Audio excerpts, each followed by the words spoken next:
Imagine lying in a darkened room while the last noises of the day fade away, and somewhere in the distance you hear the soft echo of footsteps on old stone floors. A door closes, a lock slides into place, and behind those heavy wooden panels a king is finally alone with his secrets. Tonight we're going to slip quietly into those hidden rooms of history, where power met desire, and where some of the most powerful men in Europe earned reputations that later writers would politely call perverted. The word itself is slippery. When we say that a medieval king was twisted or depraved, are we judging him by our standards, or by the shocked whispers of his own subjects? In an age when the church preached strict rules about marriage and modesty, even a small step outside the lines could be called sinful. Yet some rulers did not just step outside the lines, they danced on them, burned them, and then paid people to pretend the lines had never existed. As you settle in and get comfortable, think of a medieval castle at night. The great hall grows quiet, the fires sink into glowing embers, and servants retreat to cramped sleeping spaces. Somewhere above, in chambers lined with tapestries, a king moves through a world most of his subjects would never see. Messengers bring secret letters. Lovers are smuggled up back staircases. Priests, physicians, and advisors are summoned to listen to confessions that sound more like stories from a tavern than the worries of a holy monarch. In these high, private rooms, the real dramas of desire and fear unfold. People like to imagine the past as simple and strict, with clear rules and obedient kings. The reality was much more tangled. Some rulers struggled sincerely to be moral and faithful, but stumbled in private. Others treated their position like a license to collect bodies and hearts the way a hunter collects trophies. Some were cruel, some were lonely, some were ill, and some used intimacy as just another political weapon. Chroniclers and gossiping courtiers watched, judged, and wrote it all down in carefully chosen words that hinted at scandal without saying everything outright. That is part of what makes these stories so strangely perfect for a sleepless night. They are full of shadows and unanswered questions. We rarely get a clean confession from a king, or a detailed diary from a mistress. Instead, we have rumors, official letters, angry sermons, and sarcastic comments buried in dusty chronicles. From those fragments, later generations try to decide who was simply passionate, who was tragically broken, and who turned desire into something truly destructive. In this quiet journey together, we will move gently through different courts and centuries. We will visit England, France, Castile, Naples, and beyond. We will meet kings whose names you might already know, and others who are less famous but just as complicated. Some will seem almost comic in their excess. Others will feel unsettling, even when we describe them carefully and keep to a soft tone. Along the way, we will also step into the shoes of queens, mistresses, favorites, and servants who lived very close to these rulers and had to navigate their moods behind closed doors. This will not be a list of crimes or a parade of shocking details. Instead, think of it as walking slowly through a torchlit gallery of portraits. At each painting we will pause, look closely, and talk quietly about what might really have been happening behind the polished pose. Where the evidence is strong, we will say so. Where the stories turn into legend or propaganda, we will admit that too. Our goal is not to shout monster at every king who misbehaved, but to understand how power can bend human desire into strange shapes.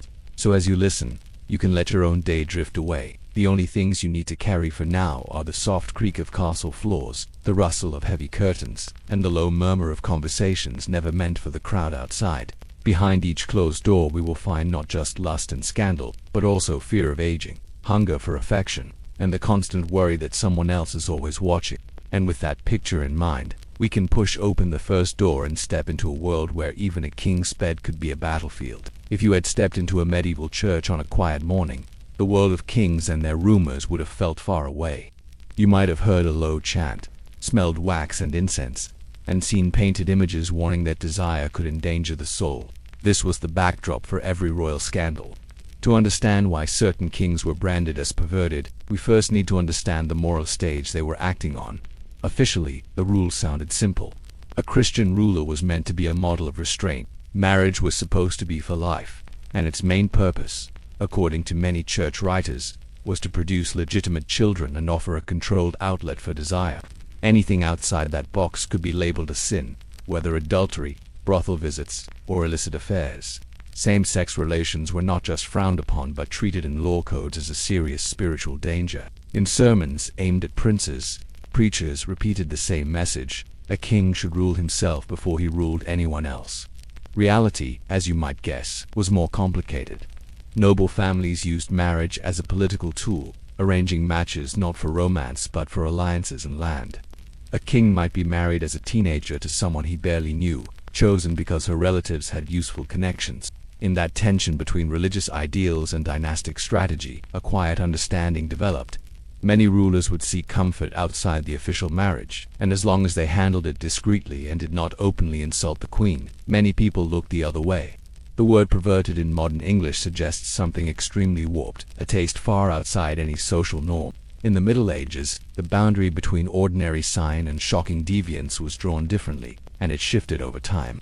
A king who kept a mistress but remained generous to the church and loyal to his wife in public might be condemned by strict theologians, yet admired by courtiers as a charming lover. Another king who forced himself on the wives and daughters of his nobles, or who used his power to humiliate rivals through sexual threat, would be whispered about in a very different tone.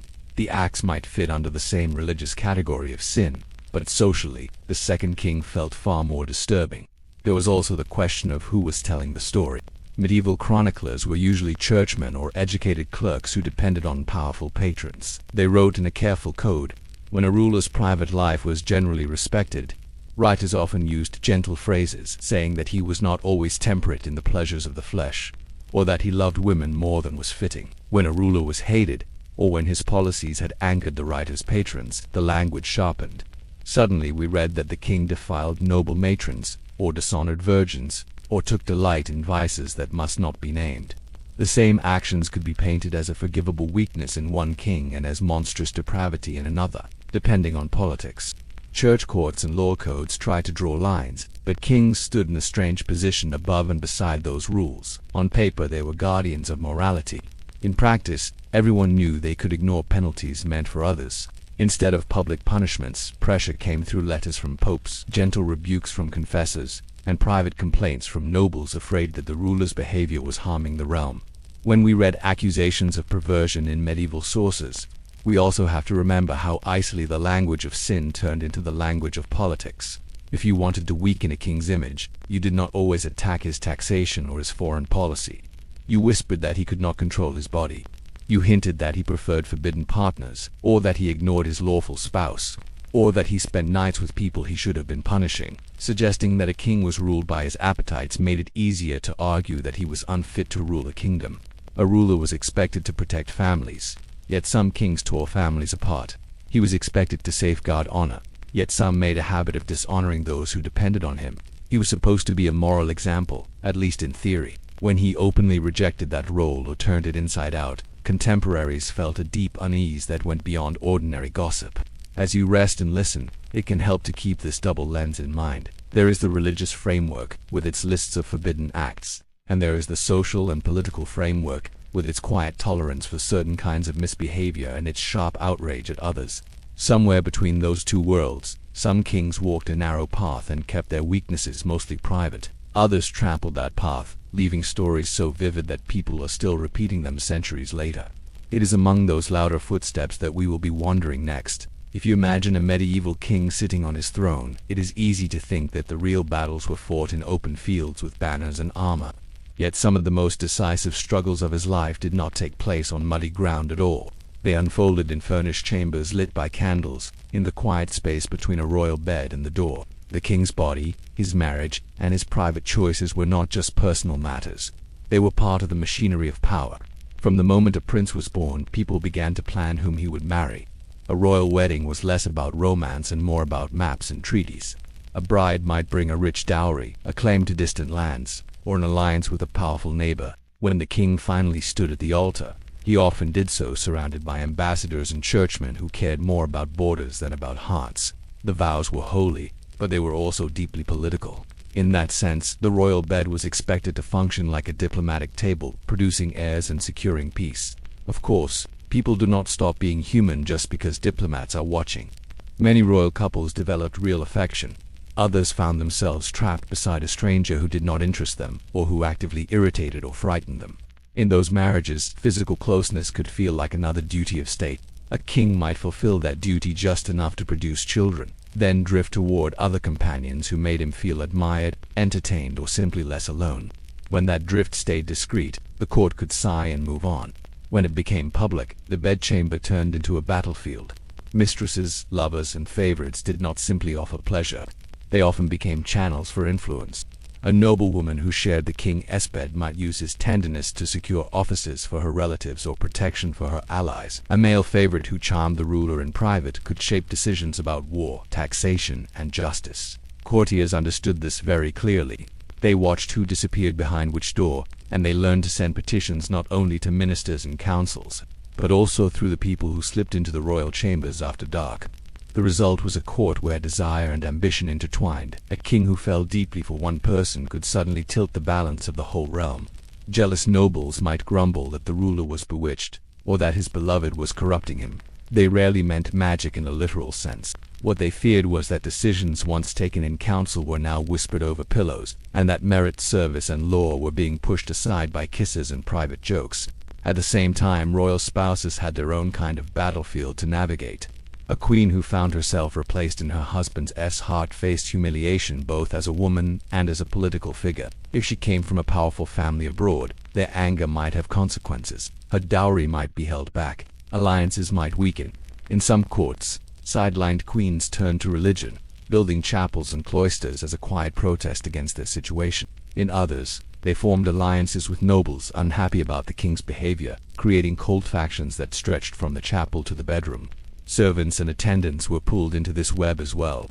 Maids of honor, pages, and bodyguards could become messengers, spies, or unwilling accomplices. A chamberlain who controlled access to the royal rooms might quietly favor one lover over another, shaping politics with a nod, a delay, or a polite lie about whether the king was resting. A lady-in-waiting who introduced a young woman to the king might later be blamed for every disaster that followed. Around the royal bed grew a small forest of side doors, back staircases, whispered invitations, and carefully staged accidents. Over time, patterns emerged. Some kings liked the thrill of secrecy, slipping out in disguise to visit townhouses or private gardens. Others built entire apartments dedicated to pleasure, furnished and staffed to keep everything quiet and contained. A ruler who needed allies might use his mistress as a bridge, allowing nobles to approach him through her. Another ruler, more paranoid, might isolate his lovers and keep them under close watch, turning intimacy into captivity. In each case, desire became yet another instrument of rule, whether the king fully understood what he was doing or not. For the people outside the palace, these stories often reached them as half-heard rumors. A servant dismissed suddenly, a noble family rising oddly fast, a queen seen in tears at a public ceremony. Priests preached about chastity and fidelity, but everyone knew that behind the walls of royal residences, the standards were different. When those whispered tales finally made their way into chronicles or poems, they did so in altered form, sharpened or softened to match the writer's opinion of the ruler. When later generations look back, it is tempting to separate the private life of a king from his public role. In the world we are entering tonight, that separation barely existed. The king's bed was a place where alliances were sealed, where rivalries were born, where futures were decided or destroyed. Some rulers navigated this dangerous terrain clumsily, leaving trails of insulted families and bitter enemies. Others used it with cold precision, treating human hearts like chess pieces. It is among these tangled sheets of power, where love, fear, and ambition lay side by side, that the most infamous royal reputations took shape. Some kings earned their reputation on the battlefield. John of England managed to earn part of his in other people's bedrooms. When he took the throne in 1199, he already carried the stain of being the spare son, the brother who was never meant to rule. By the time he died in 1216, he had lost most of his father's French lands, fought his own barons, and signed the famous Magna Carta. Wrapped around that political story lies another thread, the picture of a ruler who treated the wives and daughters of his nobles as if they were just another kind of property. Contemporary chroniclers rarely write things directly. They hint, they circle, they let the reader draw conclusions. With John, the hints are sharp. Writers accuse him of seducing noble women while claiming the hospitality of their husbands, or of using blunt force where charm failed. One chronicler says that no woman was safe if John took a liking to her, and that many nobles hated him not only for taxes and failed wars but for what happened when the king's eye wandered across a crowded hall. Whether every story is literally true is impossible to prove now, but the consistency of the complaints paints a clear picture. Later legend gives us a particularly dark example in the story of Matilda, daughter of the Baron Robert Fitzwalter. In these accounts, John desires her, She refuses him, and the king responds with imprisonment, threats, and finally her death, either by poison or by her own hand. Modern historians doubt many of the details and see the tale as propaganda meant to justify Fitzwalter's role in rebellion. Yet the story clung to John because it fit the way people already imagined him, as a man who did not accept refusal. Even when we move away from legend and look at firmer ground, the pattern of John treating women as tools of power remains. Before he became king, he married Isabella of Gloucester, a wealthy heiress whose land strengthened his position. The church never fully accepted the union because of problems with kinship, and once he had secured what he wanted, John arranged to have the marriage declared invalid. When he later decided to marry again, he seized another Isabella, this time Isabella of Angoulême, a much younger noblewoman already promised to a powerful baron named Hugh de Lussic. John brushed aside that promise, took her for himself, and in doing so triggered a major crisis in France.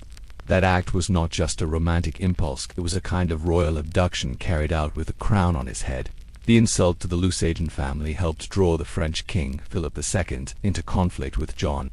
The resulting wars ended with England losing large parts of its territories in France.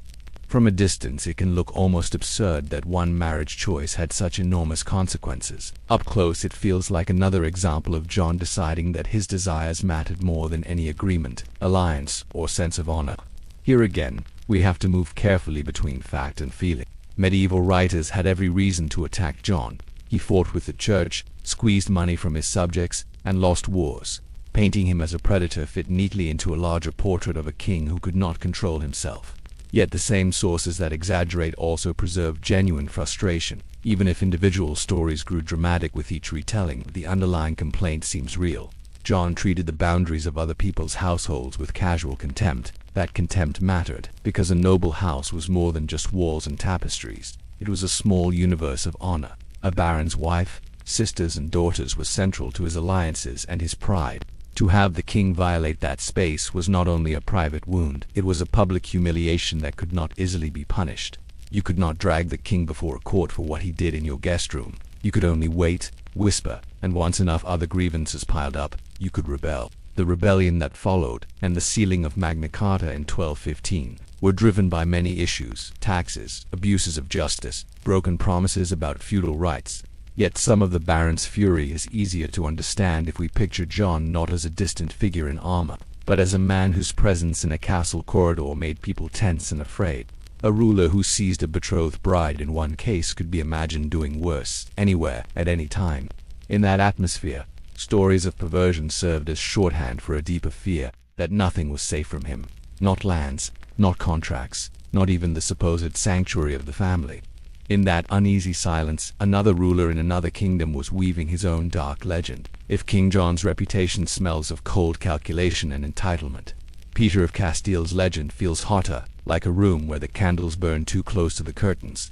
Born in 1334 and crowned as a teenager, Peter stepped into a kingdom already shaped by his father's complicated love life. Alfonso XI had openly preferred his mistress, Leonor de Guzman, over his lawful wife, Maria of Portugal. Peter grew up in a court where passion could override protocol, where the queen herself had been pushed aside by the king's favorite. At the center of that story stands Maria de Padilla. Depending on which version you follow, Peter secretly married her early or took her first as a lover and later treated her as a kind of unofficial queen. Most sources agree on at least this: he was deeply attached to her. She seems to have offered him comfort and loyalty in a world of treacherous relatives and shifting alliances. In calmer times, their relationship might have been remembered as a royal romance. But Peter's life unfolded on a battlefield of politics, and his feelings turned into weapons. To secure alliances, Peter's advisors arranged another marriage, this time with Blanche of Bourbon, a French princess meant to knit Castile more tightly to powerful neighbors. The wedding took place with the usual ceremony yet according to multiple accounts, Peter left Blanche almost immediately, returning to Maria de Padilla within days. Whether he ever truly accepted the French marriage is disputed. Some later writers claim he insisted that Maria was his only lawful wife and that the union with Blanche had been forced upon him. Whatever the legal truth, the public image was disastrous: a young queen humiliated, a foreign power insulted, and every noble in Castile reminded that the king's heart, and therefore his policies, could not be trusted. Blanche's fate became one of the darkest stains on Peter's name. She was sent away, kept under guard, and moved from fortress to fortress as political winds shifted. Years later, she died in captivity. Some sources say she was quietly poisoned on the king's orders. Others suggest illness or harsh conditions that made survival unlikely. What matters for our story is how people at the time chose to interpret it. For many contemporaries, a discarded queen who died in confinement became proof that Peter's passion was not just intense, but dangerous. Around him, Peter's half-brothers, the sons of Leonor de Guzman, were watching and waiting. They had their own grievances. Their mother had been executed at the beginning of Peter's reign, likely with the encouragement of his mother, Maria of Portugal, who never forgot the years of humiliation she had endured. That death, in turn, fueled the resentment of Leonor's sons, especially Henry of Trastamara, in courts where family and power were woven tightly together. The memory of a murdered mistress and a discarded queen added layers of personal hatred to ordinary political rivalry. Inside the royal apartments, Peter's moods could swing from affection to fury with little warning. Chroniclers hostile to him describe sudden outbursts, impulsive punishments, and harsh responses to perceived betrayal. It is difficult to separate exaggeration from reality here. Men who later served his victorious brother Henry had every reason to paint Peter as unstable. Yet even sympathetic accounts admit that he could be suspicious, especially when he believed that someone threatened his bond with Maria de Padilla or challenged his authority. Maria herself became, in a way, the axis around which his legitimacy turned. Some narratives say she urged mercy and calm, others blame her for encouraging severity. The truth is probably more ordinary and more human. She was a woman in a dangerous position, trying to protect her children and secure their future in a world where alliances changed overnight. When she died in the mid-1360s, Peter reportedly grieved deeply. Not long afterward, facing mounting pressures at home and abroad, he publicly declared that she had been his true wife all along. Whether this was a heartfelt confession or a calculated move to strengthen the position of their daughters, it shows how tightly his politics and his passion had become knotted together. In the end, Peter's story closes not in a bedroom but on a battlefield and in a tent, where his half-brother Henry finally caught him during a struggle at Monte. The scene that follows, with the brothers grappling and Henry striking the fatal blow, reads like the last act of a long family drama fueled by love, jealousy, and revenge. Afterward, Henry's supporters called the dead king the Cruel, while some Castilians who had benefited from Peter's support remembered him as the Just. The truth lies somewhere in between.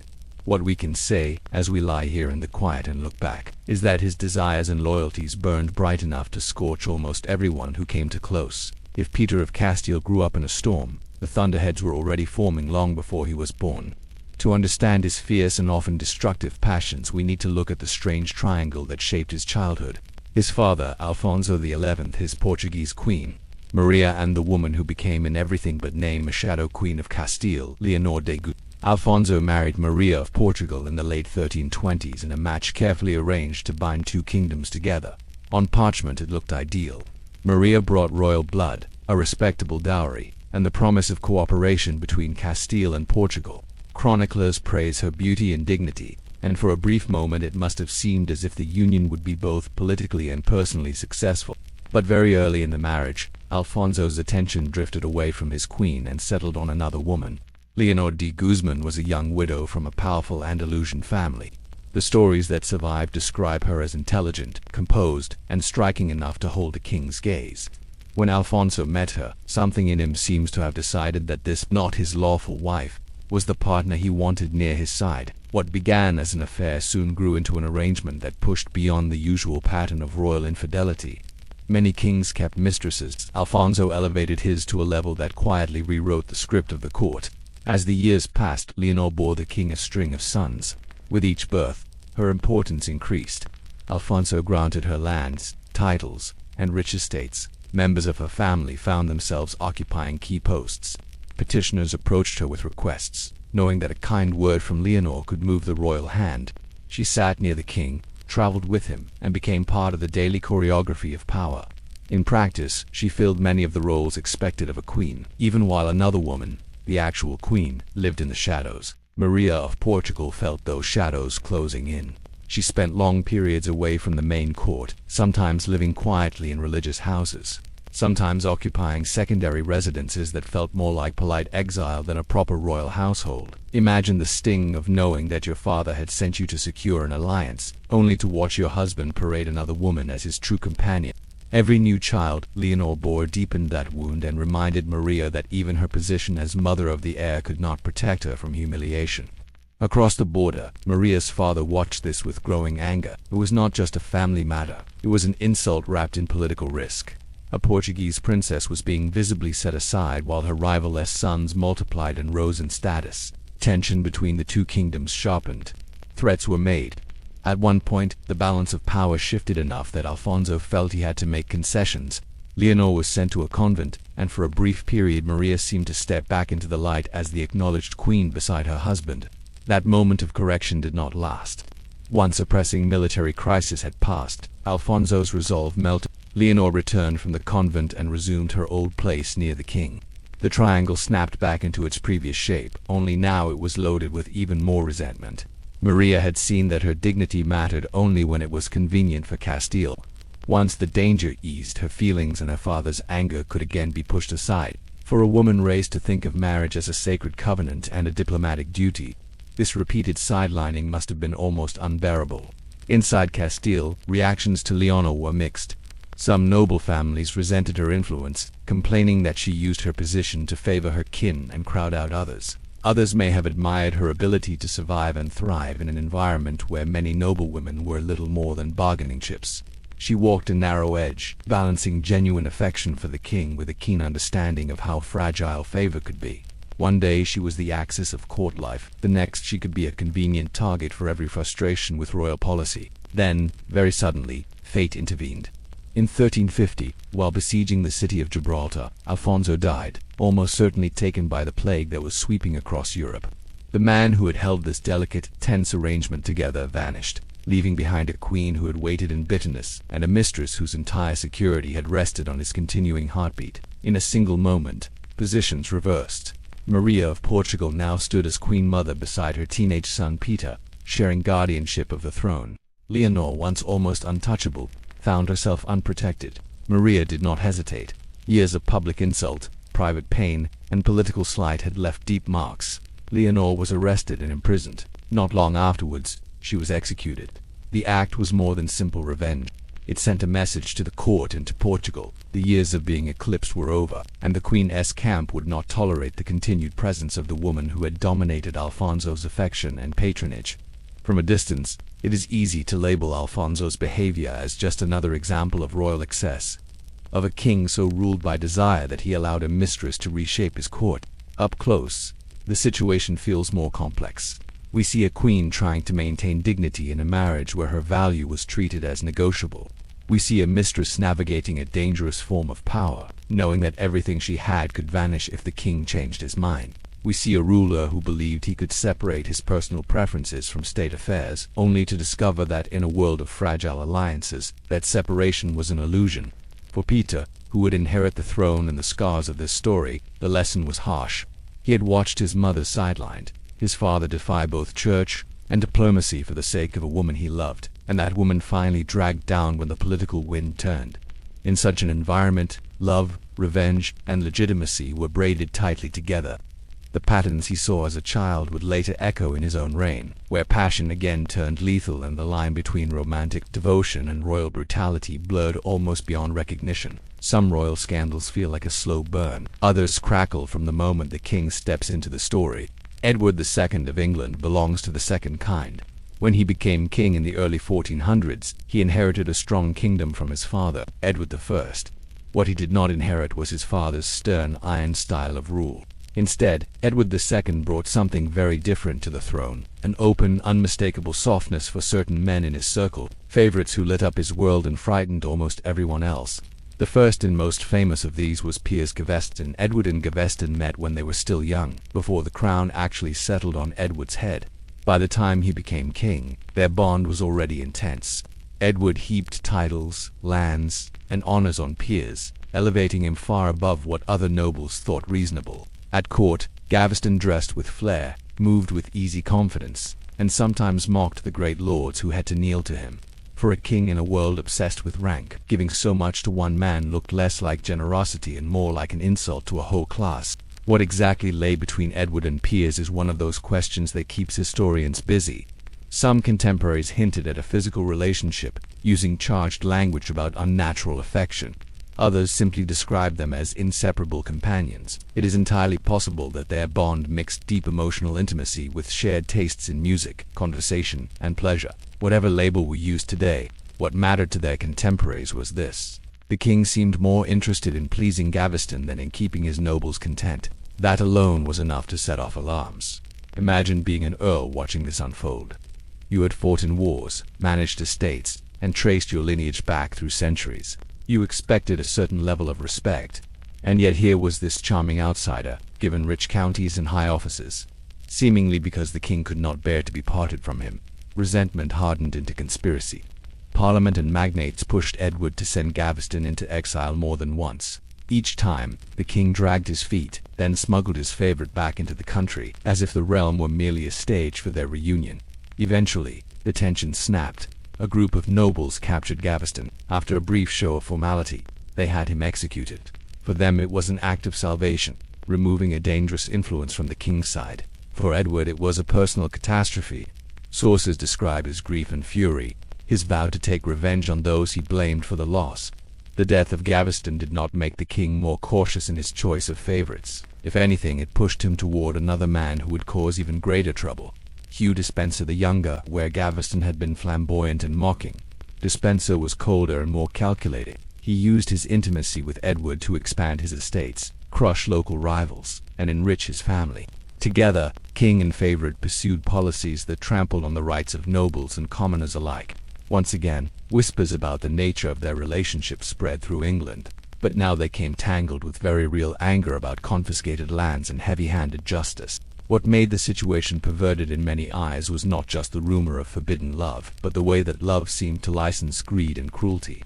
At this point, the language of sin and the language of politics fully merged. Enemies of the king accused him of neglecting his wife, Isabella of France, sometimes calling her the She-Wolf of France in later myth, as if her resistance were unnatural rather than a reaction to years of insult.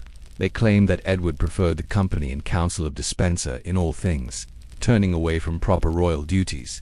Accusations of sodomy appeared in hostile texts, not just to describe a private act, but to suggest that his entire way of ruling was upside down, that the natural order of things had been turned on its head. Eventually, Isabella herself joined the opposition. She traveled abroad, formed an alliance with her lover and ally Roger Mortimer, and returned to England at the head of an invasion force. Faced with crumbling support, Edward and the Despensers tried to flee, but they were captured. Despenser was executed in a particularly brutal and public way, his fall staged as both punishment and warning. Edward was forced to abdicate in favor of his young son, Edward III, and then quietly removed from the world of politics altogether, confined and watched. His death remains wrapped in legend. The most famous story claims that his captors killed him with a red-hot poker, supposedly to echo the unnatural nature of his alleged sins without leaving obvious marks on the body. It is a story made to shock, repeated in chronicles and plays. Modern researchers doubt its literal truth and suspect a quieter end, perhaps by suffocation or neglect. Yet the fiery tale persisted because it matched the way enemies wanted people to remember him. As a king whose private desires had burned through the proper order of things and had to be quenched in a blaze of pain, listening from the safety of your bed, far away from those draughty castles and tense councils. It is worth pausing over how fragile Edward's position really was. He was a ruler in a culture that expected a certain kind of stern masculinity, a model of distance and self-control. Instead, he showed open affection for men who did not fit the script of acceptable companions. Whether their love was romantic, platonic, or something in between, it signaled to his barons that the king's heart belonged somewhere they could not reach or trust. They answered not with patience, but with panic. The story of Edward II reminds us that accusations of perversion are never just about bodies. They are about power, fear, and the terror that someone else, someone you do not control, has the ear and the embrace of the person who rules your world. When that terror grows large enough, whispers turn into plots, and a king can find himself alone, stripped of his crown, remembered more for his favorites than for any law he passed or enemy he faced. From these troubled English halls, our path will now drift across the Channel to France, where another royal household struggled under very different, but equally unsettling, rumors of desire and betrayal. By the time Philip IV of France earned the nickname the Fair, the word did not mean kind. It meant striking to look at, stately, carved almost like a statue.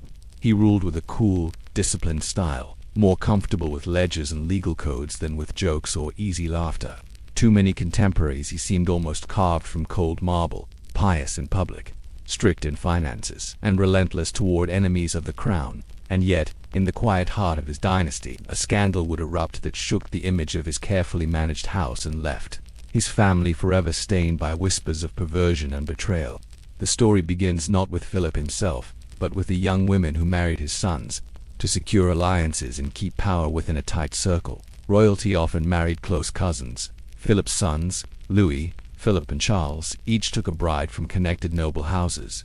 On the surface these unions looked respectable, graceful princesses, carefully chosen dowries, smiles at public ceremonies. Behind the scenes, however, the marriages do not seem to have been particularly warm. The princes could be distant, distracted by hunting, war, and politics. Their wives lived in a court where affection was scarce and scrutiny constant. One day, according to the later tale, Philip's daughter Isabella, who had married the King of England, returned to France for a visit. While at court she supposedly noticed something odd. Two knights, the Dornay brothers, wearing expensive purses that she recognized as gifts she herself had once given to her sister. The detail is small, almost comic in its pettiness, but the implications were serious.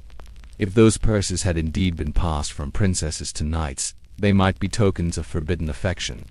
The observation reached Philip's ears, and the cold, legal-minded king did not treat it as trivial curiosity. He treated it as the beginning of a case. Investigations followed, and soon rumors hardened into formal accusations. Two of the royal daughters-in-law, Margaret and Blanche, were charged with adultery. A third, Jean, was accused of knowing about the affairs and hiding them. The alleged scene of their meetings gave the scandal its lasting name. A tower near the Seine River in Paris, the Tour de Nesle, which became in popular imagination. A place of secret moonlit encounters between bored princesses and handsome young knights. Whether the meetings happened exactly there, or in some other secluded rooms, matters less than the way people chose to picture them thereafter. Under pressure and interrogation, the knights confessed to the charges. Though in a world of royal justice, confession might be as much an act of despair as of truth. The punishments that followed were harsh. The brothers were condemned and executed in a way meant to send a message about dishonor and broken loyalty. The princesses fared little better. Margaret and Blanche were imprisoned, their hair cut, their finery stripped away. Margaret died not long after, in captivity, under conditions that later storytellers would darken still further. Blanche lingered longer in confinement, her marriage essentially dead even if the church had not yet formally ended it. Jean, whose guilt was less clear, eventually returned to favor, but with a slight shadow that never fully vanished. From the outside, could be framed as a simple moral lesson. Unfaithful wives to future kings punished for betraying their husbands and endangering dynastic purity. But if we tilt the scene slightly and look from another angle, the story becomes more complicated and more disturbing. Adultery was common enough in noble circles, usually dealt with quietly. For this matter to explode so publicly suggests that more than hurt feelings were at stake. At least one of the princes may have welcomed a chance to rid himself of a wife he no longer wanted. The strict, unforgiving style of Philip the Fair also meant that any hint of scandal in his own household threatened the very image he had spent a lifetime building. There is another layer as well. In a world obsessed with legitimate heirs, the possibility that a princess had taken a lover raised a terrifying question. If the future king's wife had been unfaithful, could anyone be sure that her children were truly of royal blood? In that sense, the scandal was not just about desire. It was about the stability of the entire line.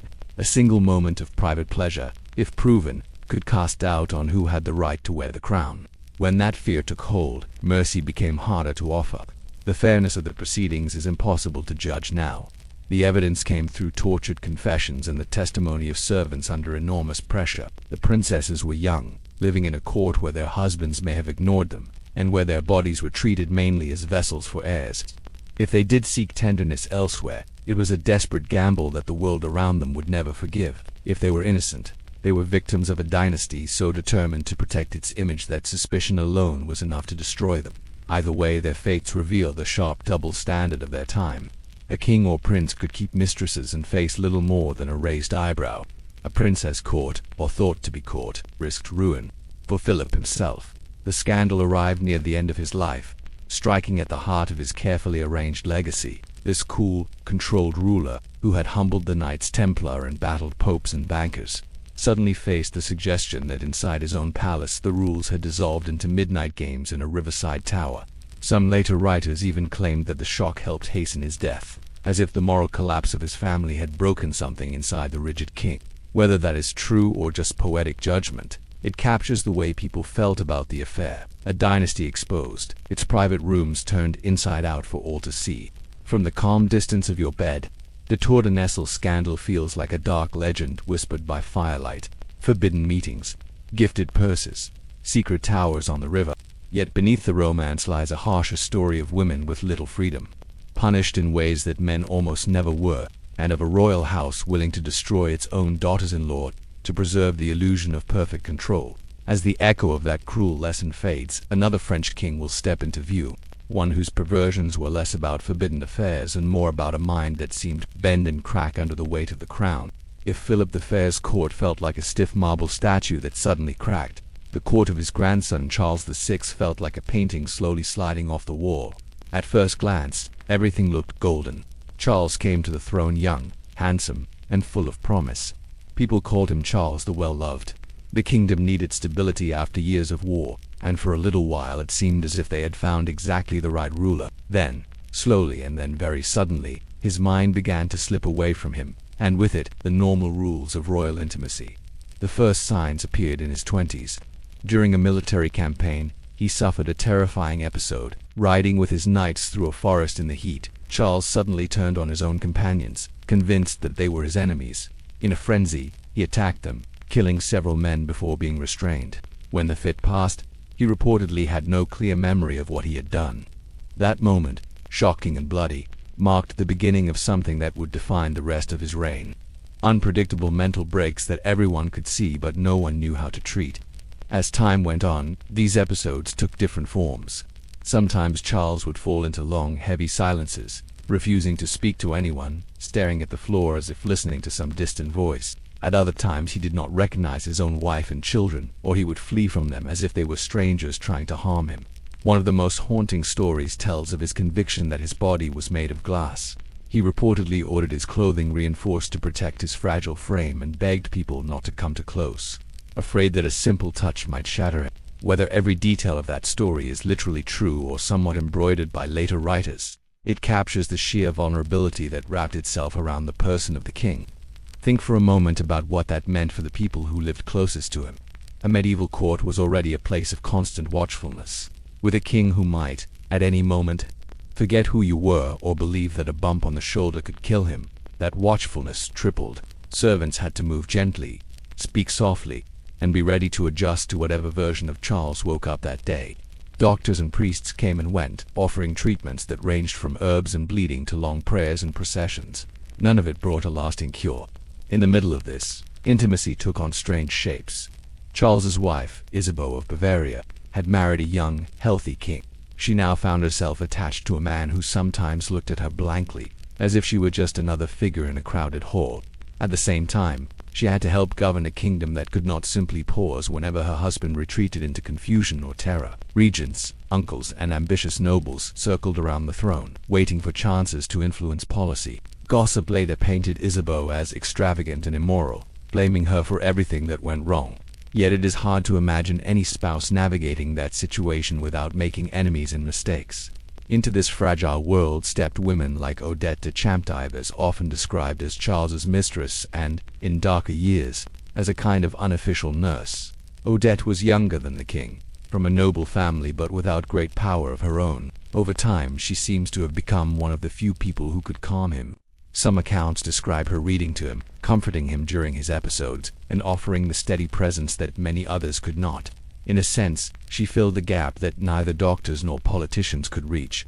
The line between lover, caretaker, and emotional anchor blurred. Was this relationship perverted in any meaningful sense? To some contemporaries, the idea of a mentally ill king relying on a young woman outside his marriage might have seemed scandalous. To others, it may have looked like a necessary kindness in a cruel situation. The real discomfort lay not so much in the details of who shared the king's bed, but in the way his illness made the entire court feel off balance. If the king could not hold a clear thought from one day to the next, who was really ruling? If a mistress or a queen could sway him during a lucid moment, was she saving the country or exploiting it?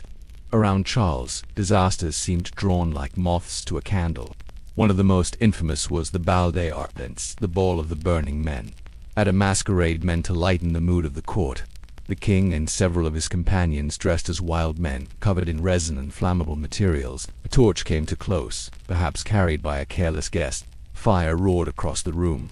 Men burned alive in front of their friends and families. Charles survived only because someone had the presence of mind to wrap him in a cloak and smother the flames. The scene burned itself into the memory of Paris. For a populace already uneasy about the king's mental state, it looked like a grim symbol, their ruler playing at madness and nearly being killed by it. As his illness deepened, the question of who had access to the king became ever more important. Queens, mistresses, uncles, and rival factions all fought for those precious, lucid moments when Charles could be guided, persuaded, or gently nudged in one direction or another. In that environment, stories of perverted influence multiplied. One group would accuse another of twisting the king's mind for selfish ends. Enemies blamed women at court, murmuring that they bewitched him, poisoned him, or led him into sinful behavior that offended God and brought punishment on France. The truth is more mundane and more heartbreaking. The court was full of frightened people trying to steer a ship whose captain sometimes did not even know he was at sea. For Charles himself, if we try to imagine his inner world, intimacy must have been both refuge and terror. On good days, a familiar face and a gentle touch might anchor him. On bad days, strangers and loved ones alike might blur into threats. The glass delusion is a powerful metaphor here. Surrounded by velvet, gold, and ceremony, the king felt breakable. Those closest to him, whether wife, mistress, or servant, had to handle him as if he really could shatter. Power and fragility had never been so tightly pressed together. As you listen to this from your quiet room, it is hard not to feel a strange sympathy for everyone trapped in that palace. A king whose mind betrayed him. A queen blamed for decisions she may only partly have made. A mistress who found herself caring for a man both feared and pitied. Courtiers tiptoeing through rooms where a wrong word could spark rage or retreat. The scandals of Charles VI were less about lust and more about fear. Less about deliberate cruelty and more about a world struggling to stay upright while its central figure leaned, cracked, and sometimes simply slipped away. If Charles VI's court felt like a fragile glass room, the world of Wenceslas of Bohemia felt more like a tavern that someone had accidentally made into a palace. Wenceslas, born into the powerful Luxembourg family, carried heavy titles: King of Bohemia, German king, a central figure in the tangled politics of the Holy Roman Empire. On paper, he should have been a sober guardian of law and order. Instead, chroniclers describe a ruler who preferred the company of wine jugs to law books, and who turned public dignity into something that could be misplaced at the bottom of a cup. From early in his reign, complaints about Wenceslas followed a pattern. He neglected important meetings. He kept his advisors waiting while he drank with a small circle of favorites. He ignored urgent petitions from cities and nobles because he was too busy hunting, feasting, or sleeping off the night before. Some accounts claim that he took pleasure in humiliating those who tried to remind him of his duties, turning serious councils into scenes of casual insult. To his critics, this was not just laziness. It was a kind of moral decay. A king turned inward, more interested in his own pleasures than in the complex machinery of the empire. The most famous stories about him drift into the realm of public indecency. One tale, repeated with relish by hostile writers, pictures Wenceslas wandering drunkenly through his residence wearing little or nothing, shouting proclamations and issuing orders while half undressed. True or not, the image stuck because it seemed to sum up everything his opponents wanted people to believe. A man who stripped the crown of its dignity as easily as he stripped off his clothing. His body became a symbol of a kingship that had lost its protective layers of restraint. Alcohol, in these accounts, is not just a personal weakness, it becomes a character in its own right. We are told that Wenceslas drank heavily at all hours, that he used wine as escape whenever trouble approached, and that those who wished to influence him learned to time their requests so they would catch him in the right stage of drunken good humor. At other times, drink sharpened into cruelty. A king whose mind was dulled by alcohol might order harsh punishments or lash out at perceived enemies, without fully realizing what he had done. Later, when complaints reached him, he had the convenient excuse of foggy memory. His nobles eventually lost patience. In a series of moves that echo other troubled reigns, they forced concessions, organized opposition, and finally went so far as to depose him as king of the Romans, replacing him with someone they hoped would take the role more seriously. In the language of official documents, their reasons were dressed up as concern for the stability of the realm and the need for effective leadership. Underneath those phrases lay a more human frustration. They were tired of being ruled by a man whose reputation was shaped more by wine-stained evenings than by sober mornings. Standing in sharp contrast to Wenceslas was his relative Sigismund, another member of the Luxembourg clan, who would go on to wear multiple crowns: King of Hungary, King of Bohemia, and eventually Holy Roman Emperor. Sigismund was hardly a saint. He enjoyed luxury, kept mistresses, and moved with the easy confidence of a man deeply aware of his own charm. Yet he also possessed a sharper sense of political theater. Where Wenceslas turned up drunk and disheveled, Sigismund understood the value of dramatic appearance and carefully staged gestures, even when his private life was full of intrigue and flirtation. Chroniclers paint Sigismund as a man who loved being at the center of attention. He dressed splendidly, spoke with flourish, and often surrounded himself with young nobles and ladies whose admiration he encouraged. Rumors about his affairs circulated, as they did around many kings, but in his case they folded neatly into a portrait of a flamboyant ruler rather than a buffoon. When he presided over major events, such as the Council of Constance, he tried to project an image of princely wisdom, even though his personal history was dotted with debts, broken promises, and complicated liaisons. The contrast between the two men reveals something important about how perversion and public indecency were judged in their world. Wenceslas's drunkenness and reported naked outbursts were treated as signs that he could not govern himself and therefore could not govern others. Sigismund could indulge in lovers and luxuries, yet, as long as he maintained the outer shell of ceremony, his excesses were often tolerated. One man's misbehavior was framed as the collapse of kingship. The other was folded into the acceptable swagger of a ruler who still managed to show up, armor polished, when the moment demanded it. We should be careful, as always, not to take every anecdote at face value. Many of the stories about Wenceslas come from people who had strong reasons to justify their rebellion against him. Painting him as a half-naked drunk stumbling through palaces made their actions seem not only reasonable but morally necessary. In the case of Sigismund, admirers may have softened his image, excusing his infidelities as the natural privileges of a charismatic monarch. Reality probably sat somewhere in the middle. Two flawed men, both drawn to pleasure, both beloved, and hated in turns, each leaving behind a legacy edited by those who outlived them. Lying here in the dark, it is easy to see why the figure of a drunken or indecent king captured medieval imagination so powerfully. The king's body stood for the body of the realm. If that body was seen stumbling, exposed, or swaying under the influence, it felt as if the entire kingdom were in danger of falling. Whispered jokes about royal nudity or slurred speeches were not just gossip. They were ways of asking a frightened question. If this is what our ruler has become, what will happen to us? In that sense, the tales of Wenceslas and Sigismund are part of the larger pattern we have been tracing. Accusations of perversion, indecency, or unrestrained passion were weapons used to shape reputations, topple kings, and defend new regimes. Behind each story stands a real human being, with private struggles and weaknesses.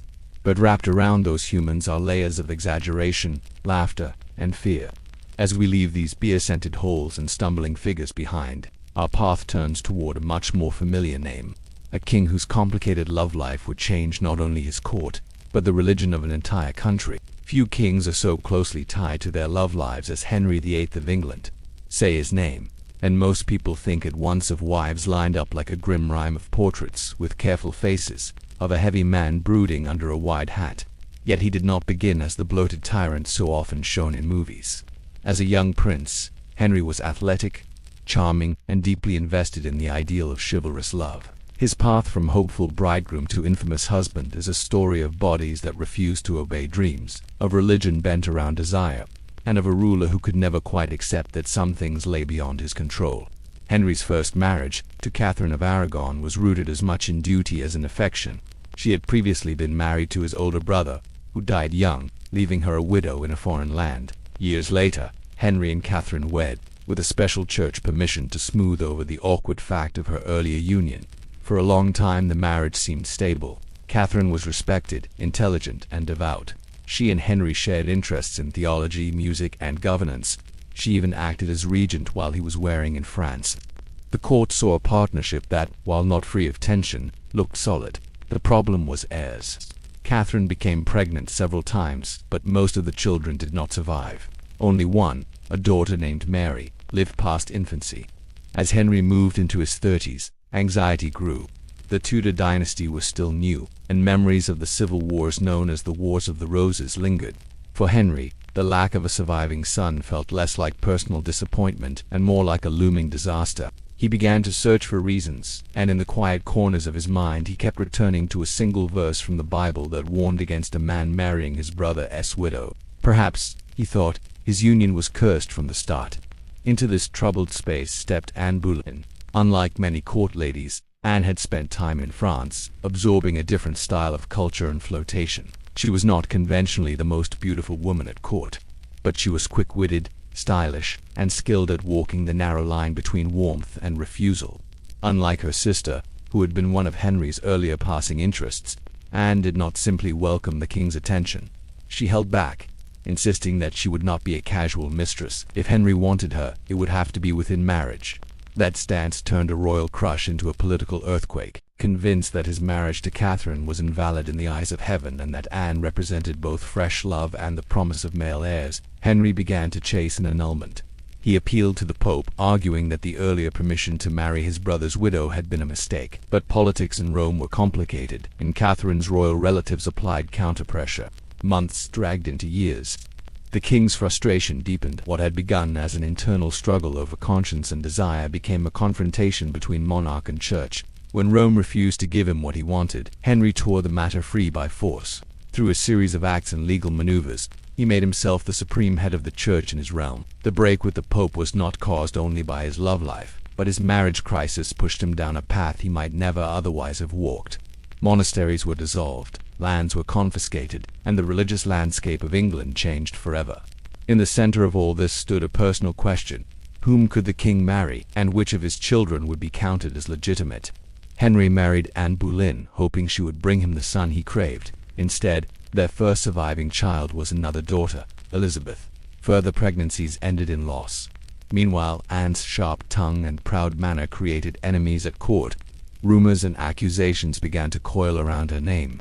Eventually, Henry decided that this marriage too was a dead end.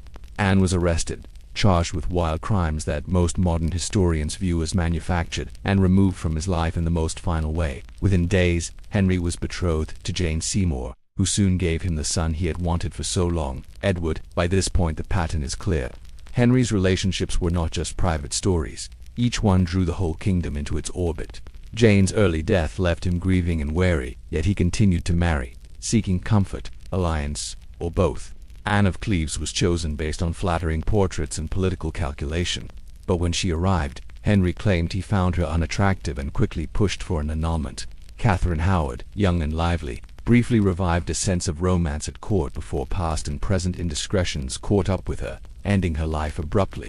Catherine Parr, his last wife, walked more carefully, acting as a companion and nurse as Henry aged, his body aching and his temper heavy. To some observers, the king's behavior looked simply monstrous, a man discarding women when they failed to give him what he wanted, using courts and churchmen as tools to clear his path. To others at the time, especially loyal supporters, his choices were framed in different language. They spoke of conscience, of the need for a stable succession, of divine will guiding a troubled king through painful decisions. From our quieter vantage point, it is possible to see both the human desperation and the harm it caused. Henry was terrified of leaving a weak or disputed heir. That fear, combined with his sense of entitlement and his position above ordinary law, turned into what many now interpret as a kind of royal perversion, the reshaping of faith itself around one man's anxious heart. His own body mirrored this inner turmoil. The athletic youth became an increasingly heavy, wounded, middle-aged man, plagued by injuries and possible disease. Pain and frustration took their toll. Portraits from his later years show a face set in hard lines, eyes that once looked curious now narrowed with suspicion. Affection that had once been warm turned brittle. Those who had to stand close to him learned how quickly favor could turn to coldness. Yet from this tangle of marriages, heartbreaks, and legal maneuvers emerged not just broken lives, but a new religious order and two daughters, Mary and Elizabeth, who would each rule in turn. Henry's desire for a perfect family dragged an entire country through decades of religious and political shock. His private worries became public law. His love and anger carved new lines on the map of faith in Europe. When people call him one of history's most perverted kings, they are not only talking about what happened in his chambers, they are talking about the way he bent institutions meant to endure for centuries around the shifting needs of his own heart. And while he was reshaping his kingdom in this way, across the channel another king was playing a very different role, turning his court into a stage where charm, culture and seduction danced closely together. If Henry VIII's story feels like a series of courtroom dramas, Francis I of France feels more like an endlessly rehearsed play, full of music, elegance, and whispered invitations. Born at the dawn of the 16th century, Francis became one of the great figures of the Renaissance. He brought artists, poets, and architects to his kingdom, collected manuscripts, and invited talents like Leonardo da Vinci to his court. Yet alongside the galleries and libraries, another reputation grew, that of a king whose appetite for romance was nearly as large as his appetite for art. As a young man, Francis embodied the glittering ideal of the knightly prince. He rode well, fought bravely, and loved to show off his physical strength. At court festivities, he danced, flirted, and wore clothes that glittered with jewels and bright fabrics. The atmosphere around him shimmered with the promise of chivalrous adventures. Ladies and gentlemen traded poems and compliments. Masks, tournaments, and elaborate banquets gave everyone an excuse to dress splendidly and speak in careful, coded language about love. Francis's official marriage was to Claude of France, a princess whose lineage brought him claims and connections, but whose health was fragile. By all accounts, Claude was gentle and pious, more at home with devotions and domestic matters than with the loud glitter of courtly display. She bore Francis several children in close succession and died young, her body worn down by pregnancy and illness. While she lived, Francis did not let the demands of family life slow him. His romantic attention flowed freely toward other women, and he showed little interest in hiding it. Mistresses played a central role in his world.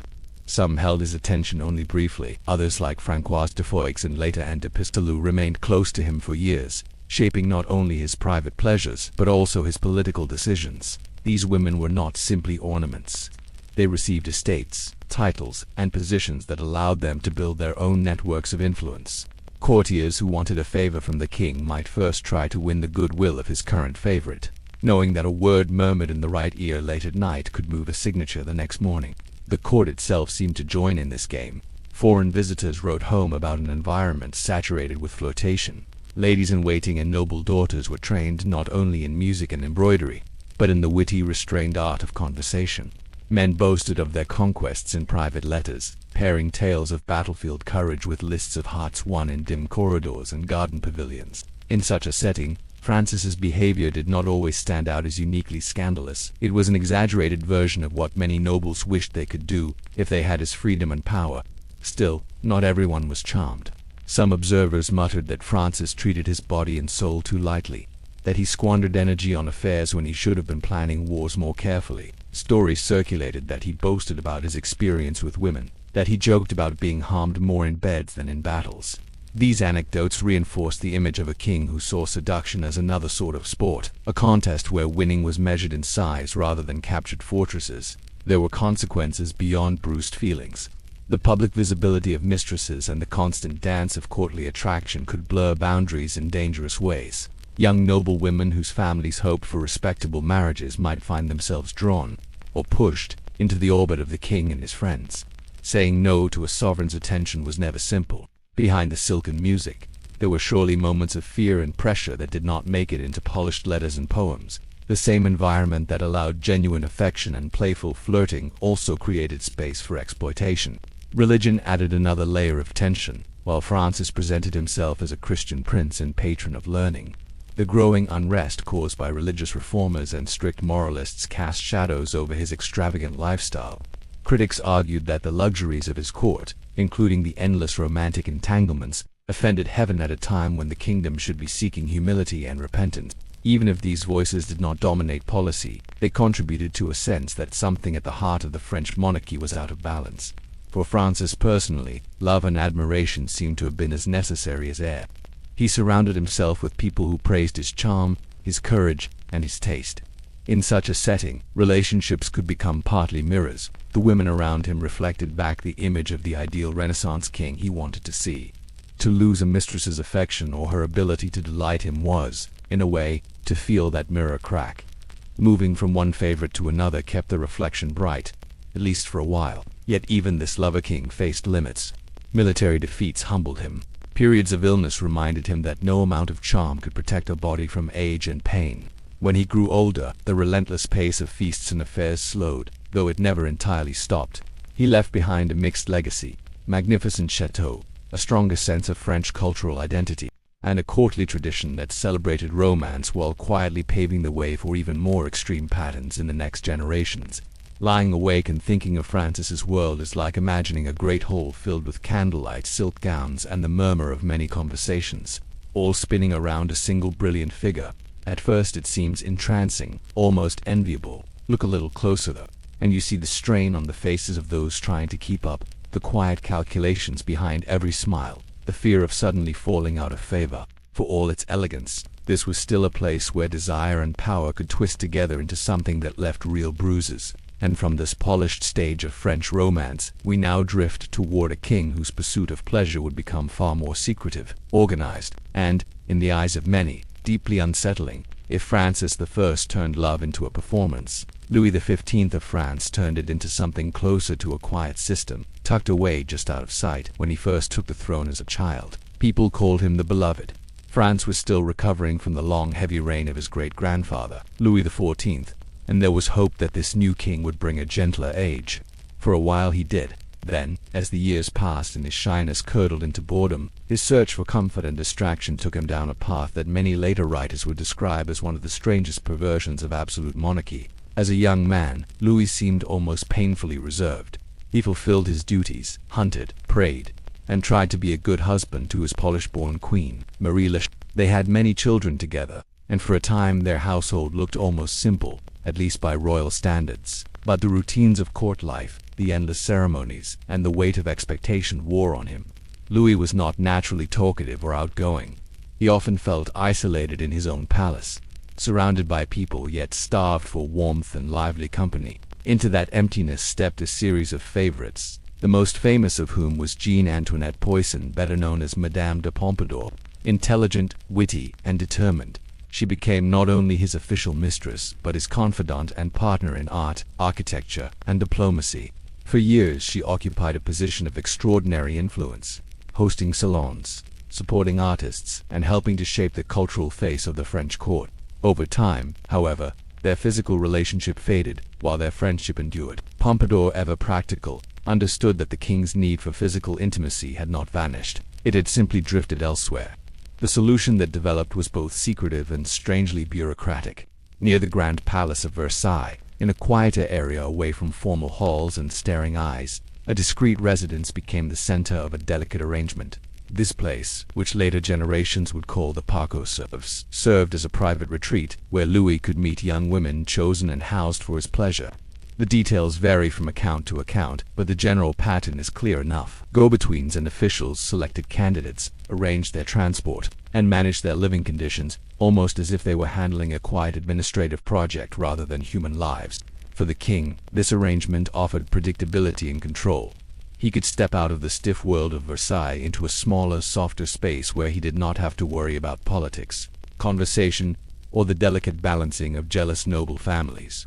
The women brought there were often from modest backgrounds, far removed from the great dynasties that had long supplied royal mistresses. This reduced the risk of entangling the crown in new webs of clan rivalry. It also made the power imbalance more extreme. These women were unlikely to have strong protection at court or much say in the shape of their own futures. From the outside, the system was wrapped in secrecy. Officially, nothing unusual was happening.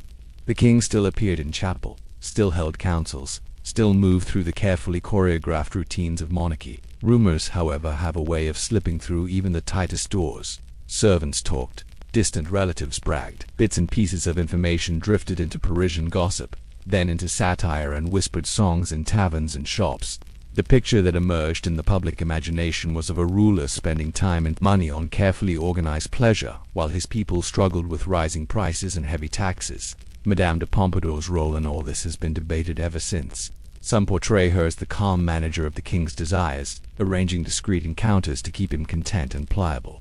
Others see her as a woman doing what she could to maintain her influence in a world where her own health and attractiveness were changing. Whatever the balance, she remained by Louis's side long after their romance cooled, suggesting that, at least for him, emotional companionship mattered as much as physical intimacy. After her death, other favorites such as Madame du Barry would step into the more visible role of official mistress, but the memory of the quiet house near Versailles lingered as a symbol of something colder and more calculated. What made Louis's behavior feel especially perverse to many later observers was not simply that he sought pleasure. Many rulers did that. It was the way that pleasure was treated like a problem to be managed by a small committee, with files, schedules, and discrete payouts. Human intimacy had been folded into the same machinery that handled building projects and military supplies. The Paco serfs was, in a sense, an office of the king's loneliness, staffed with people whose job it was to make sure he never had to face it alone for long. At the same time, the king's public image began to change. The early nickname Beloved faded. Criticism of his government's failures in war, finance, and administration grew sharper. Pamphlets and cartoons printed by his enemies used his private arrangements as weapons, depicting him as a man sunk in idleness and vice while the kingdom slid toward crisis. The exact truth behind these images matters less than the feelings they captured. For many French people, the idea that their ruler's attention was divided between complex state problems and a tidy little house of hidden encounters felt like an insult that could not be easily forgiven.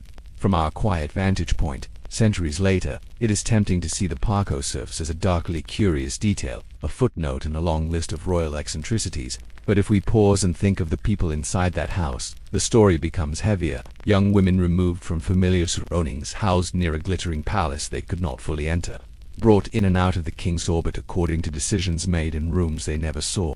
A tired monarch, withdrawn and shy, seeking comfort in a space built to shield him from the demands and mess of the larger court. A network of intermediaries smoothing over every unease with money and silence. All of this unfolded against the background hum of a society where dissatisfaction was slowly rising. Philosophers were questioning old structures. Writers were mocking noble excess. Ordinary people were wondering why their hardships seemed to grow while the court still sparkled with light. In that context, Louis XV's organized retreat into private pleasure became more than a personal quirk. It became, in the imaginations of his critics, a symbol of a monarchy that had lost touch with its own people, hiding in small, comfortable rooms while the world outside grew restless. And while France simmered in this uneasy mixture of charm and resentment across the sea and in other lands, rulers were acting out their own versions of royal excess, some with laughter and music, others with a more open, even theatrical sense of mischief. If Louis XV hid his pleasures behind closed doors and careful systems, Charles II of England did almost the opposite. He wore his appetites like a coat, visible to anyone with eyes. After years of civil war, revolution, and strict Puritan rule under the Lord Protector, the return of Charles in 1660 felt to many like opening a window in a stuffy house. Theaters reopened, music returned, and the new king leaned into the role of a merry monarch with an enthusiasm that made some people cheer and others quietly reach for their prayer books. Charles had lived much of his early adult life in exile.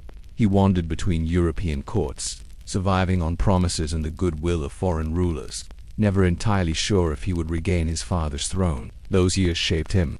He learned to charm, to negotiate, and to enjoy small pleasures whenever they appeared, because the future was uncertain. When the political tides finally carried him back to England, he arrived not as a stern avenger, but as a tall, darkly witty man who seemed determined to soak up every ounce of enjoyment that his second chance at kingship could offer. The court he built after the Restoration reflected that mood. It was noisy, theatrical, and full of people who had waited a long time for the chance to enjoy themselves without fear of being scolded by moral inspectors.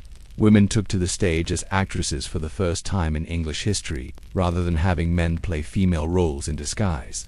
Masks, balls, and late-night gatherings filled the royal calendar. In this world of sparkle and gossip, Charles's private life was no side note. It was one of the main attractions. Officially, he was married to Catherine of Braganza, a Portuguese princess whose dowry brought England valuable trading rights and territories. Catherine was devout, dignified, and by all accounts genuinely attached to her husband. She also suffered repeated pregnancies that ended in miscarriage or stillbirth. No child of theirs survived. This heartbreak formed a quiet, painful background to a marriage that was already under strain from another source. Charles's visible, ongoing relationships with other women. His mistresses were numerous, but a few became almost legendary. Barbara Palmer, with her sharp wit and bold manner, held his attention early on. She was openly ambitious, using her position to advance her own interests and those of her relatives. Later came women like Louise de Caraway with her soft manners and strong French ties, and most famously Nell Gwynn, a former orange seller turned actress whose earthy humor and lack of pretension made her a favorite of both king and commoners. Each brought something different into his life. Together, they created a royal circle that looked less like a traditional court and more like a constantly shifting troupe of performers, each playing her own role in the story of the king. Charles recognized many of his illegitimate children and granted them titles and lands. In public, this could be charming, even endearing. People joked that he was the father of his country in more ways than one. In private, the situation was more complex. Catherine remained childless, and the question of succession loomed. The king's younger brother, James, stood next in line. But his conversion to Catholicism made him deeply controversial in a country still anxious about religious conflict. Watching Charles proudly parade a string of lively, talented children who could never legally inherit the throne must have felt like a cruel twist to those who worried about the future of the kingdom. From a moral point of view, opinions were divided. Some saw Charles's lifestyle as a refreshing change after the rigid Puritan years. They considered his affairs to be harmless compared to the bloody strictness of the regime that had executed his father. Others viewed his behavior as a sign that the monarchy had learned nothing from its fall. Pamphlets and preachers warned that the king's constant pursuit of pleasure, his nights spent with actresses and courtesans, and his easy neglect of Sabbath rules were dragging the country back into spiritual danger. For them, his merriness was not charming. It was a form of decay. What made Charles's case feel especially tangled was the contrast between his private excess and his surprisingly flexible, often pragmatic approach to politics. He could be lazy, yes, and slow to make decisions. Yet he usually tried to avoid the kind of harsh, confrontational moves that had doomed his father. His reign was full of compromises, quiet deals, and a general reluctance to push disputes to the breaking point. In that sense, his love of pleasure and his political style were two sides of the same coin. He disliked extremes. He preferred things smooth, warm, and comfortable, whether he was arranging foreign treaties or deciding how to spend his evenings. From the perspective of those around him, intimacy with Charles could be both gift and trap. For his mistresses, the benefits were obvious: titles, houses, jewelry, and a voice in the king's ear. Yet the dangers were just as real. To fall out of favor could mean sudden poverty, public ridicule, or forced retirement to the countryside.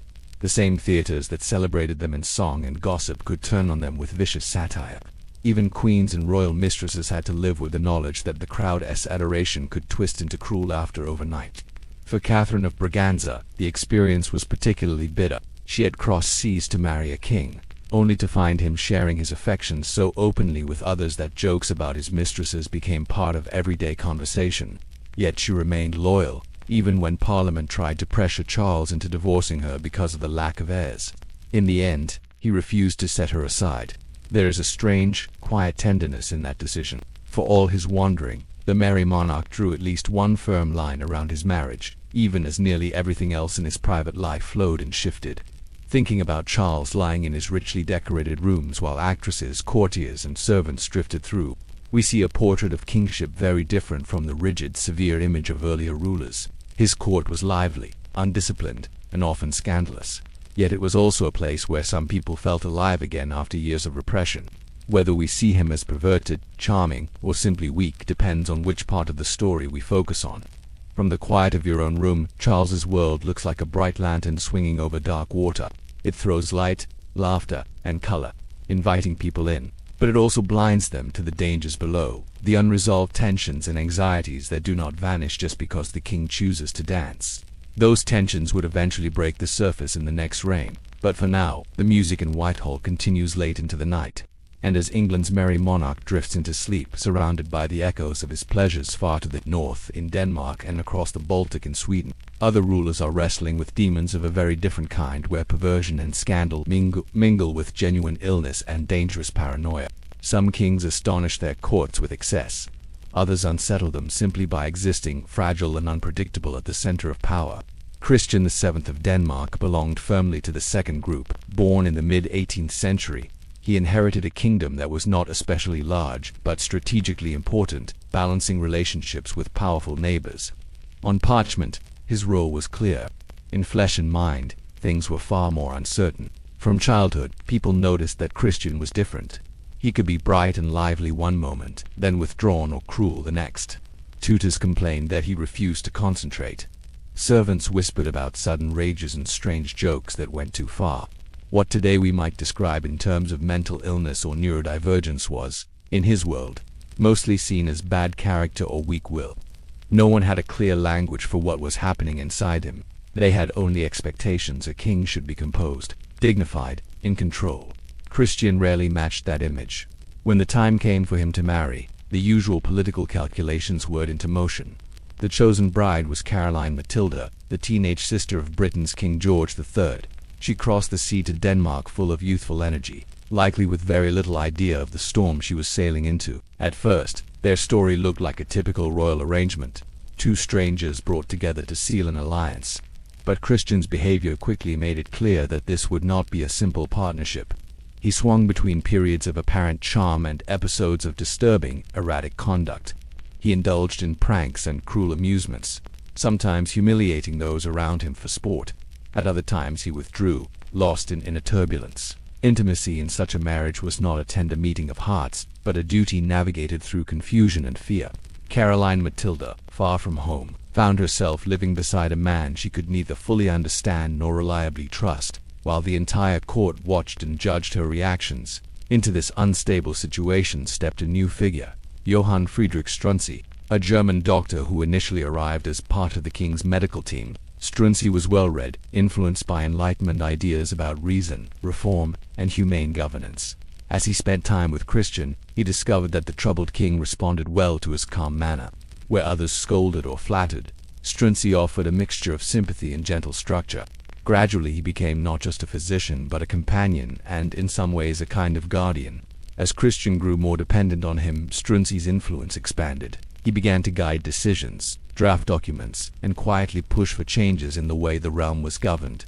Old corrupt practices were trimmed back. Certain forms of censorship were relaxed.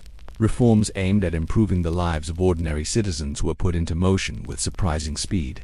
For a time, it seemed as if Denmark had stumbled into a new era, one in which enlightened ideas flowed unexpectedly through the hands of a foreign doctor standing behind a fragile king. At the same time, an emotional triangle was forming that would make the situation far more volatile. Caroline Matilda, isolated and frustrated by her husband's instability, found in Struensee a rare combination of intellect, warmth, and steadiness. Rumors began to spread that their relationship had moved beyond political cooperation. The two were seen walking together, talking intimately, and sharing glances that went beyond the polite distance expected between a queen and a court physician. Whether their bond began as friendship and deepened or was romantic from the start, it quickly became something that enemies could weaponize. To conservative nobles and courtiers, the sight of a foreign commoner wielding such influence was already alarming. Add to that the suggestion that he shared the queen's bed, and the picture turned explosive. The story in their eyes was simple and damning. A mad king, a lustful queen, and an ambitious doctor using both intimacy and ideology to seize control of the state. Whispers evolved into accusations. Caricatures and anonymous writings painted Struensee as a seducer and Caroline Matilda as a willing partner in betrayal. The language of reform and reason was drowned out by the language of scandal. Inside the palace, the atmosphere grew taut. Groups formed, plotted, and waited for the right moment to strike. Struensee, absorbed in his reforms and his relationship with the royal couple, seems to have underestimated how much hatred he had stirred up. He believed, perhaps, that the good he was doing for the kingdom would protect him, or that the king's affection would be enough. He misread the depth of fear that surrounds any suggestion that someone outside the accepted elite is pulling the strings of power through private access to the monarch's body and emotions. The coup, when it came, was swift. In the middle of the night, doors were flung open. Soldiers and conspirators entered the royal apartments. Caroline Matilda was confronted, her rooms searched, her lover's letters seized or fabricated, depending on which account you follow. Struensee was arrested, dragged away from the protection of the king he had cared for, and thrown into a cell. Christian himself, bewildered and frightened, lacked both the clarity and the authority to stop what was happening. In that moment, the world saw how thin the layer of genuine power under his crown really was. The aftermath was grim. Strunzi was tried on charges that mixed political overreach with accusations of immoral conduct and seducing the queen. He was executed in a public show meant to erase his reforms and scare off any future dreamers who thought they could rule through intimacy rather than birthright. Caroline Matilda, still very young, was separated from her children and sent into exile, her reputation shredded by rumors of adultery. Christian remained on the throne as a figurehead, while councils and regents took real control. His body stayed in the palace. His authority did not. From our calm distance, the story of Christian VII looks less like a tale of simple perversion and more like a tragedy in three intertwined lives. A king suffering from serious mental illness, treated in his own time as a mixture of nuisance, embarrassment, and convenient puppet. A queen seeking emotional connection and purpose, caught between duty and the simple human wish to be seen and understood. A doctor driven by ideas and perhaps by love, who believed that he could use his unique position to heal both a person and a nation, only to discover that courts are far more forgiving of quiet corruption than of visible, reformist passion. If we dim the lights in our imagination and look at them again, we might see them not as villains on a lurid stage, but as tired figures in a flickering room. Christian pacing, muttering or staring. Caroline Matilda sitting by a window, letters in her lap. Strunzi bending over documents by candlelight, trying to make the kingdom a little less harsh. Around them the walls whisper with the voices of nobles plotting their removal. The charges of perversion and scandal that followed were real, but they were also tools, sharpened by those who feared losing their own grip on power. And from these northern shadows of madness and misplaced trust, our path will soon cross into other courts where mental strain and royal desire would twist history in equally unsettling ways. We have already walked once through the dim corridors of Charles VI's mind, where glass bones and burning costumes turned kingship into a waking nightmare. Now, for a moment, let us place his story beside that of another ruler whose mind frayed under the weight of crown and expectation. Eric XIV of Sweden. Seen together, they show how easily people in power, when their thoughts go crooked, can be labeled perverse even when what is really breaking is their ability to trust reality itself. Eric XIV came to the Swedish throne in the 16th century at a time when the kingdom was rising, experimenting with new forms of government, and entangled in rivalries around the Baltic Sea. He was intelligent, educated, and deeply interested in astrology. In an age when the movements of planets still seemed like messages from heaven, that interest was not unusual. Yet for Eric, the stars became more than a hobby. They turned into a lens through which he viewed almost every decision, every threat, and every whisper in his court. At first he seemed like a promising prince. He encouraged trade, supported culture, and tried to position Sweden as a serious player among larger European powers. But beneath the outward activity, something restless stirred. He grew suspicious, then paranoid, especially about his own nobles. He believed that many of them were plotting against him, that smiles hid daggers, that friendly cups of wine masked poison, like Charles VI. He began to drift away from ordinary trust into a world where every gesture needed decoding. Every glance might be a sign.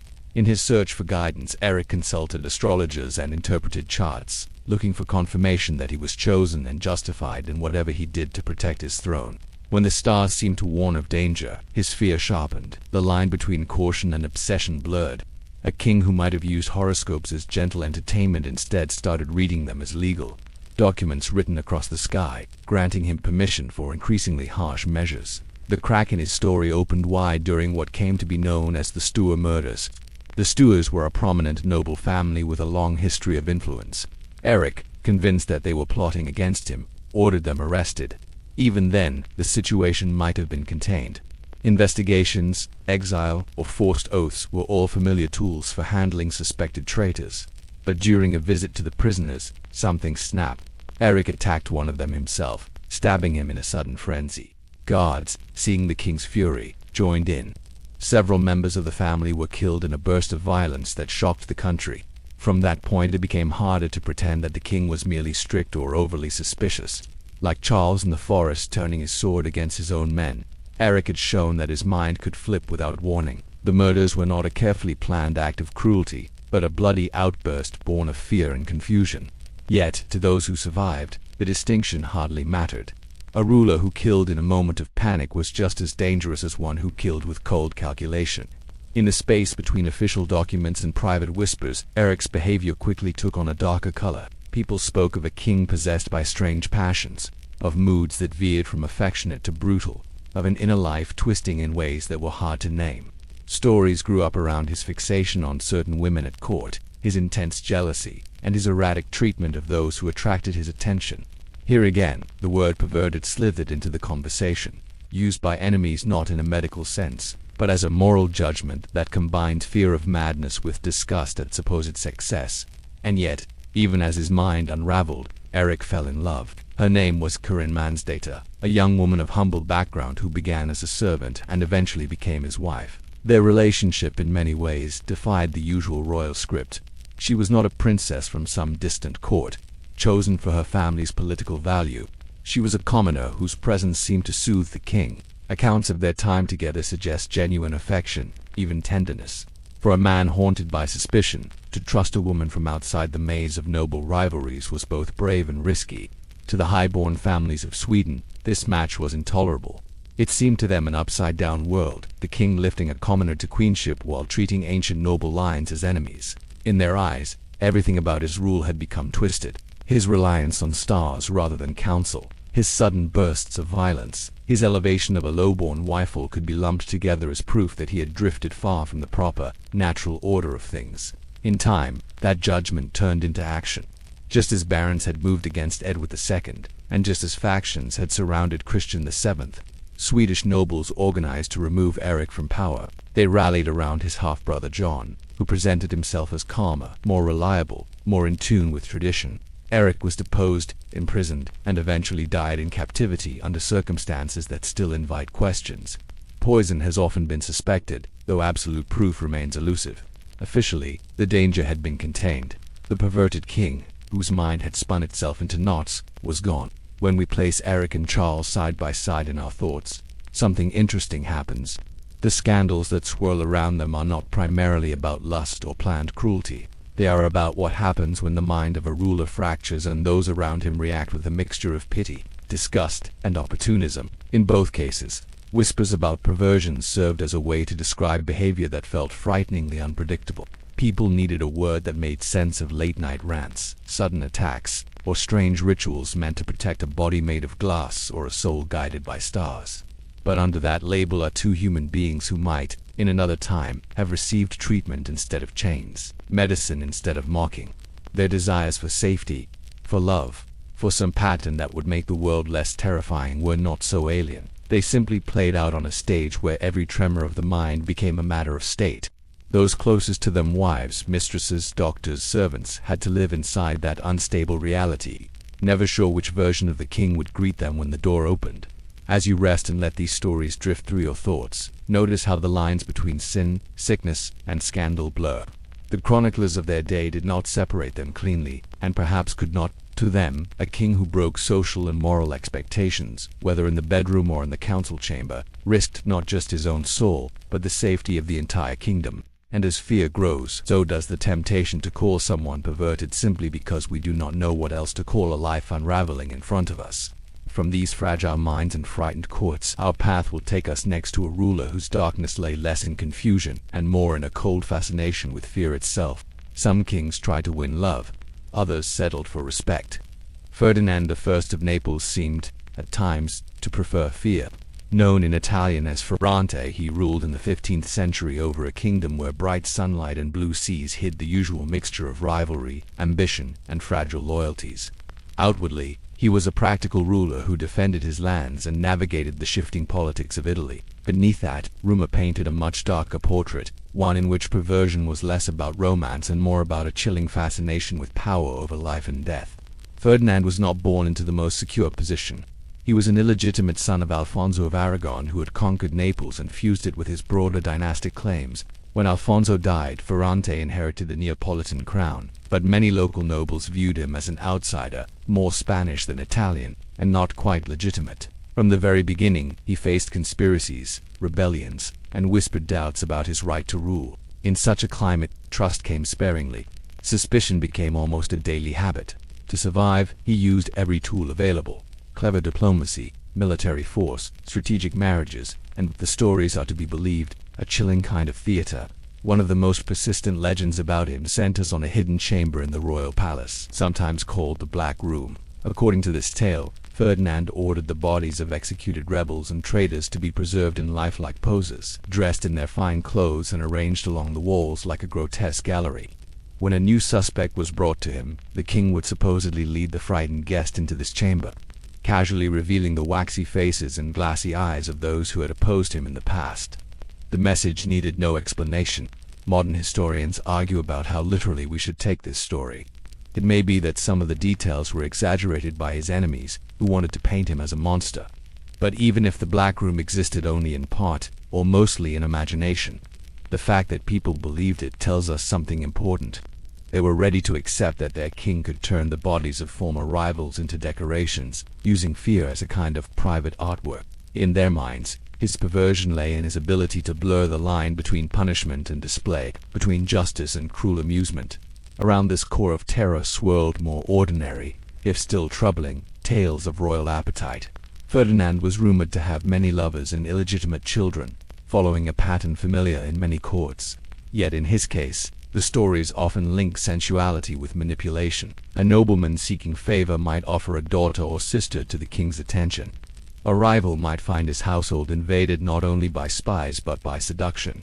When affection and fear come from the same source, intimacy becomes another way of keeping people off balance. Lovers could find themselves bound to the throne by chains they had not fully noticed until it was too late to step back. The barons of Naples, proud of their own ancient lineages, struggled with this.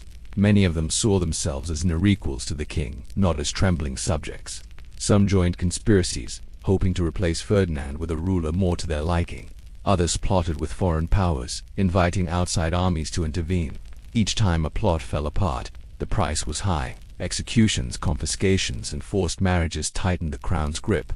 And with each harsh response, Ferrante's reputation grew darker. People who might have once mocked him quietly now did so only in hushed voices, glancing at the door as if they feared that the walls themselves were listening. In such an atmosphere, decadence and discipline walked side by side. Court banquets featured rich foods, music, and flirtation, but also the looming memory of those who had feasted here before and now lay, perhaps in some hidden chamber, as silent warnings. To live close to Ferdinand was to exist in a constant state of calculation. A joke could be taken as insolence. A delayed bow might be interpreted as disloyalty. A love affair with the wrong person could suddenly look like part of a wider plot. Even those who enjoyed his favor must have wondered how secure it really was. For the ordinary people of Naples, the king's alleged perversions were mostly distant tales. They cared more about taxes, prices, and whether war was coming. And yet, even they were touched by the atmosphere he created. A ruler who leads by fear encourages his subjects to imitate him in small ways. Local officials rule their districts with a harder hand, inspired by the example above. Judges may lean toward harsher sentences, thinking that mercy might be mistaken for weakness. Over time, the Black Room, real or imagined, casts a long shadow over many more lives than those whose likenesses might have been arranged within it. Of course, Ferdinand was not only a figure of horror. He could be generous to those he trusted. He patronized art, managed complicated alliances, and kept his kingdom relatively stable in a time when Italian states were frequently at each other's throats. This duality complicates any simple judgment. Was he a perverted sadist who delighted in torment, or a hard, pragmatic ruler who believed that dramatic displays of punishment were necessary to keep a fractious nobility in check? The answer probably lies somewhere in the uncomfortable middle, where practicality and cruelty sometimes shake hands. As you let this story settle in your mind, picture that rumored chamber one last time, a cool, dark room, lit by a few flickering lamps. Figures standing against the walls, dressed as if they were about to attend a feast, their faces frozen. Into this space, a living noble is led, the king at his side, speaking softly about loyalty and obedience. Somewhere beyond those walls, the city of Naples breathes. Fishermen mending nets, children playing in alleys, lovers meeting under balconies. Two worlds, separated by stone and power. In one, ordinary human life goes on. In the other, fear is curated like a collection. The label of perverted clings here not to wild parties or forbidden romances, but to the deliberate shaping of terror into a tool of rule. It reminds us that corruption of intimacy can take many forms. Sometimes it appears as seduction without consent. Sometimes it appears as the insistence that love, trust, and even fear must all bend around the will of one man. And as this shadowed king of Naples fades into the background of our thoughts, it becomes easier to see that the lives of queens, mistresses, and ordinary women tangled in these courts were just as shaped by such distortions as any king who made the scandal sheets of his own time. So far, our journey has mostly followed kings, their moods, and their appetites.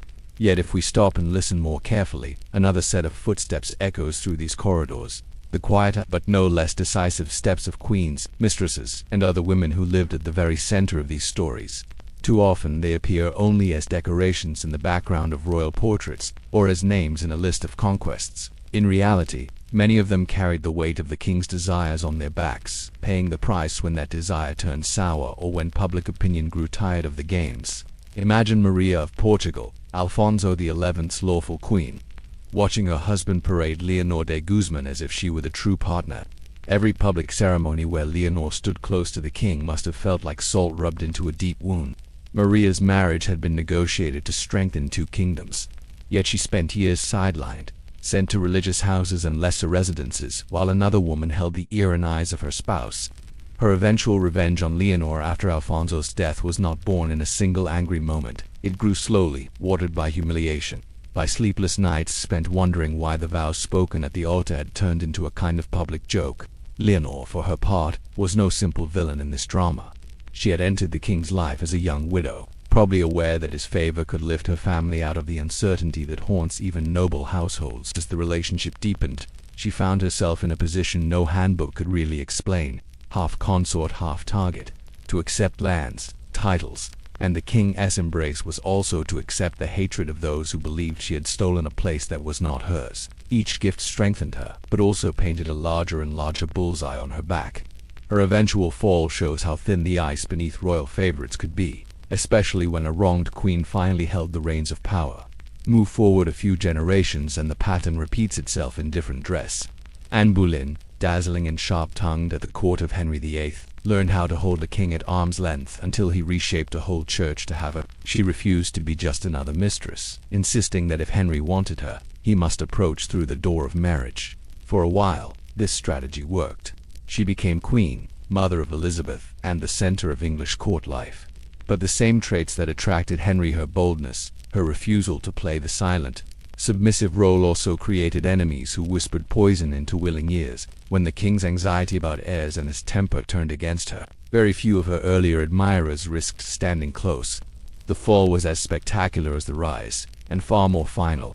Across the Channel, Madame de Pompadour navigated a different route through the same dangerous landscape.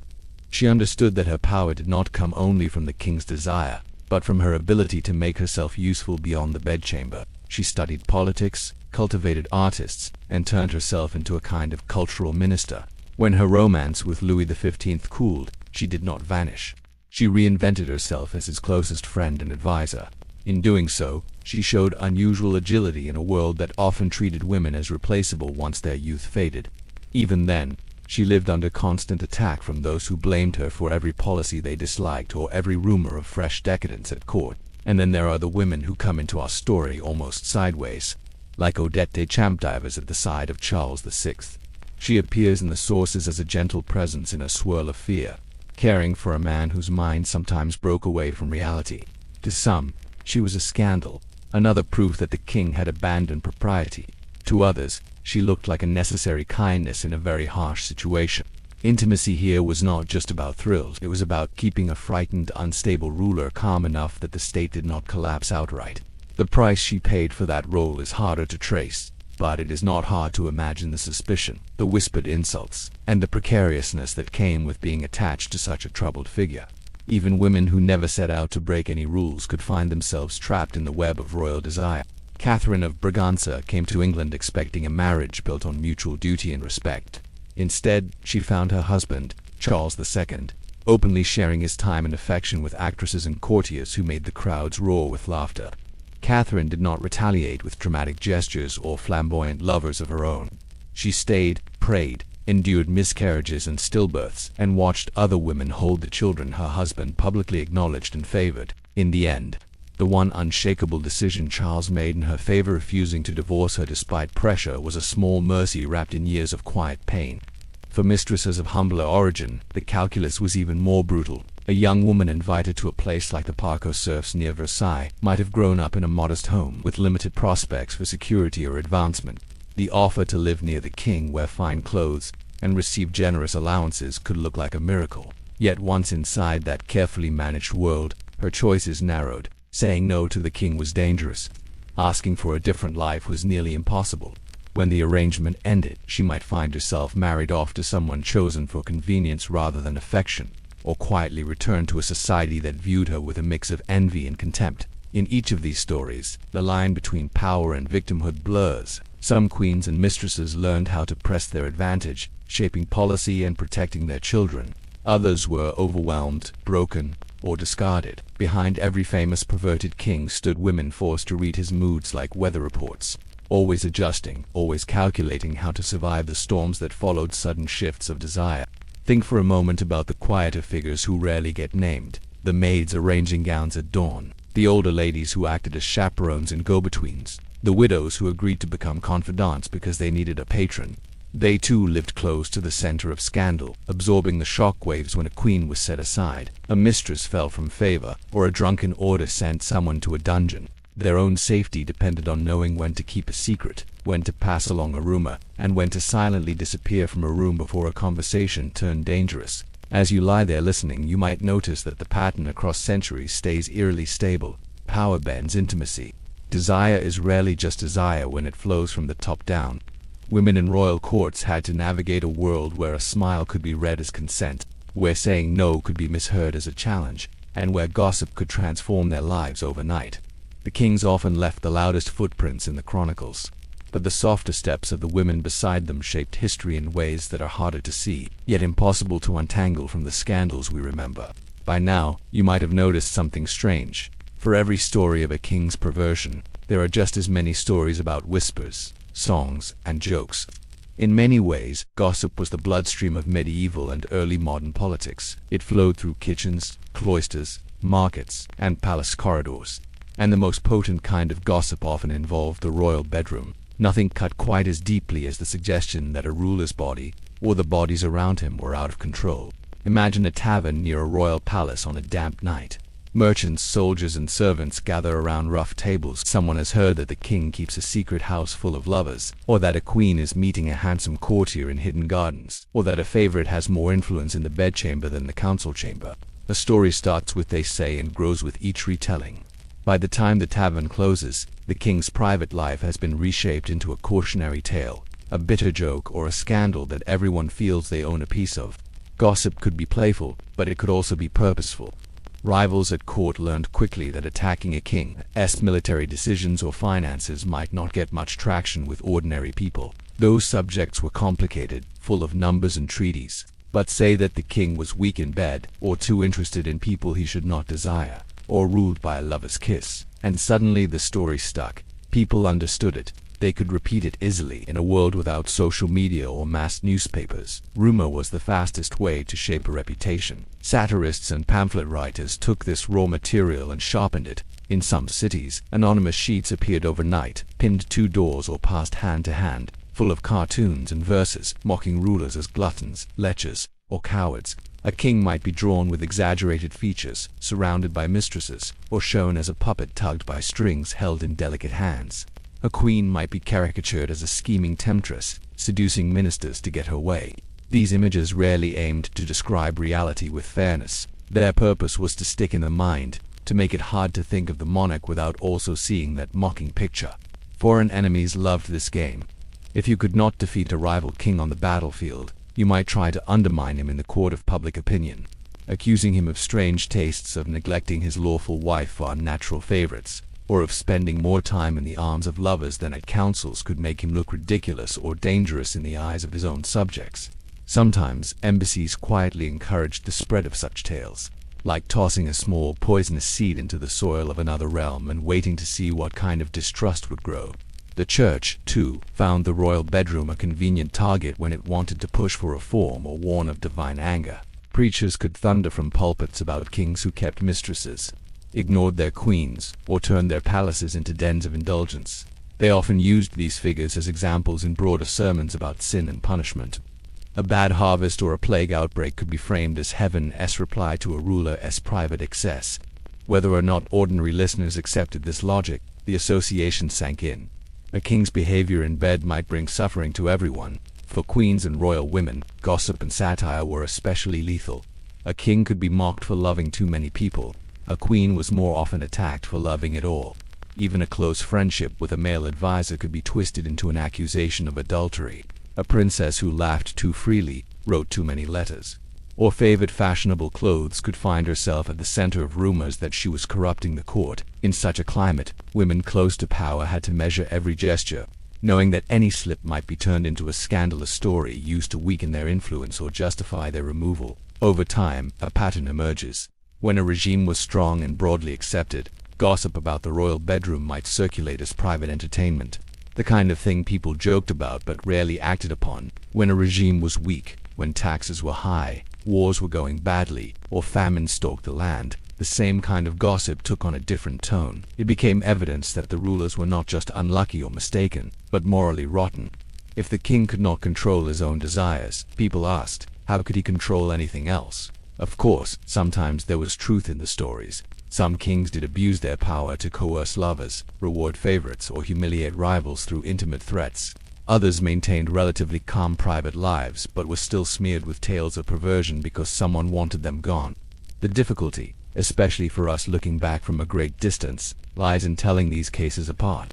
Chroniclers themselves were often shaped by the same rumors that filled the streets. They chose which stories to record, which to ignore, and which to embellish, based on their loyalties and fears. When you think about it quietly, late at night, the weaponization of intimacy is one of the more unsettling features of human politics. It takes something deeply personal, the need for connection, comfort, and touch, and turns it into ammunition. A glance becomes suspicious. A pregnancy becomes a political crisis. A private quarrel becomes public entertainment. People who live close to power learn that their bodies are never just their own. They are symbols, surfaces onto which observers project hopes, disgust, and theories. Lying there, listening to these tales drift by, you might feel a small shiver at how familiar this still sounds. Today, scandals about leaders often still revolve around private lives, questions of fidelity, rumors about what happens behind closed doors. Crowds may be more fascinated by a late-night message or a leaked photo than by a long, complicated debate about budgets or treaties. The tools have changed, but the impulse is ancient.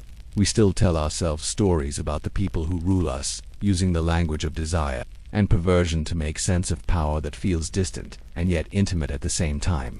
In the courts we have visited tonight, gossip could topple ministers, shape revolutions, and decide whether a queen spent her later years honored or exiled. For every king whose behavior deserved condemnation, there was usually another whose reputation was twisted out of shape by fear, jealousy, or simple malice. As we move on, it becomes important to separate what was truly cruel from what was merely different, what was harmful from what was simply shocking to the sensibilities of the time. And that brings us to a wider question, one that reaches beyond any single bedroom or scandal. What does it really mean to call a desire perverted? And how much of that label belongs to the act itself?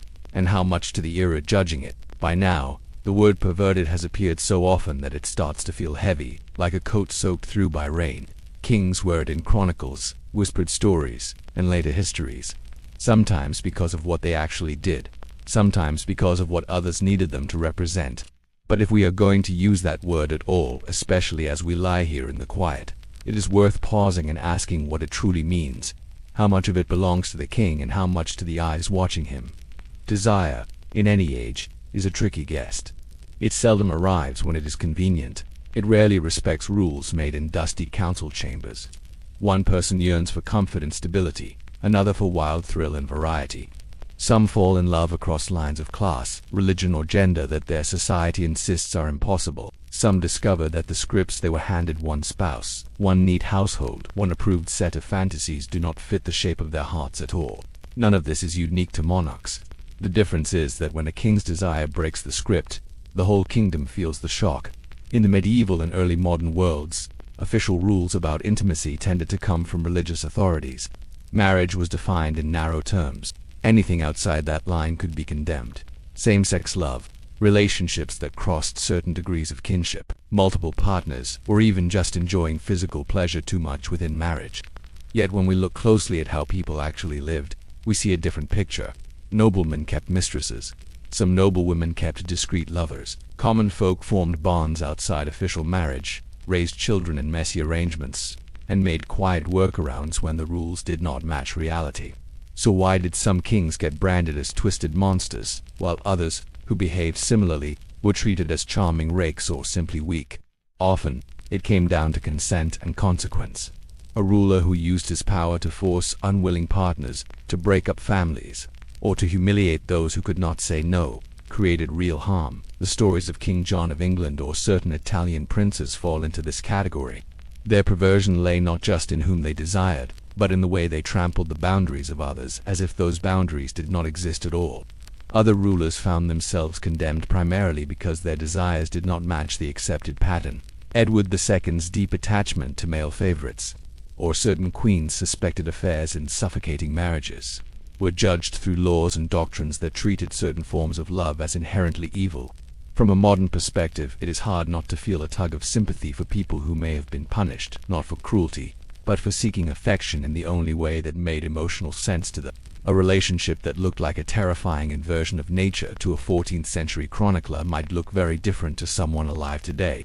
Then there are kings like Charles VI or Eric XIV, whose minds betrayed them. Their so-called perversions often consisted of bizarre rituals, violent outbursts, or obsessive fixations that sprang more from illness than from calculated lust. Yet their contemporaries did not have the language of psychiatry. To them, a ruler who acted strangely, who feared breaking like glass or read too much into the stars, looked sinful or cursed. Their attempts to manage their terror-seeking comfort from a particular woman, clinging to certain ceremonies, could be misread as deliberate moral corruption. It is also important to remember that some things labeled perverted were simply ahead of their time, or at least out of step with the majority. A king who tolerated same-sex relationships at court, who refused to punish certain behaviors harshly, or who allowed his own preferences to be less tightly bound by religious teaching, might be admired in one circle and hated in another. What today might be framed as a move toward tolerance could, in their own era, be cast as evidence that the entire moral order was collapsing. As we move through these stories, the question of harm keeps rising to the surface. Did the king's desire cause genuine suffering? Did it tear families apart against their will? Did it drag unwilling bodies into private rooms, or hold careers and lives hostage in exchange for compliance? When the answer is yes, we are on firm ground calling such behavior rotten, whatever name we attach to it. But when the answer is more complicated, when we see relationships that were likely mutual, though shocking to their contemporaries, we have to be more careful with our labels. The word perverted often hides another truth: fear. Fear that the usual lines between men and women, husband and wife, noble and commoner, are not as solid as we pretend. A fear that the person in charge might be guided by emotions or cravings that we cannot predict or control. In such moments, it can feel safer to declare someone warped than to admit that human desire is simply more varied than our rules allow. Kings become mirrors for these anxieties, magnifying them until they fill entire chronicles. Lying here now, you and I have the luxury of a broader view. We can see that intimacy has always been a contested space, where personal longing, cultural expectations, and power swirl together. We know that standards shift. Behaviors once considered shocking can become mundane. Others, once tolerated, may come to be seen as deeply abusive. When we read about a perverted king, we are not just reading about one person's choices. We are reading about the moral landscape of an era and the anxieties that landscape produced. Perhaps the gentlest way to hold these stories is to keep two thoughts in your mind at once. First, that some rulers did terrible things under the cover of desire and deserve every ounce of condemnation that history pours on them.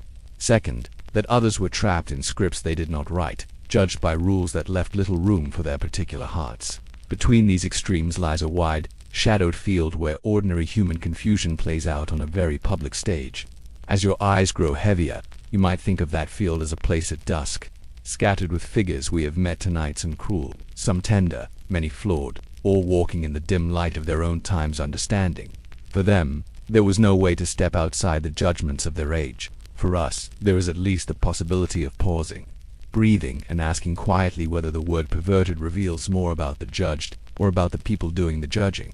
From this softer, questioning mood, we can turn back to the forces that stood beside these kings and queens, shaping and policing their bodies: the priests, the confessors, and the ever-watchful eyes of the church.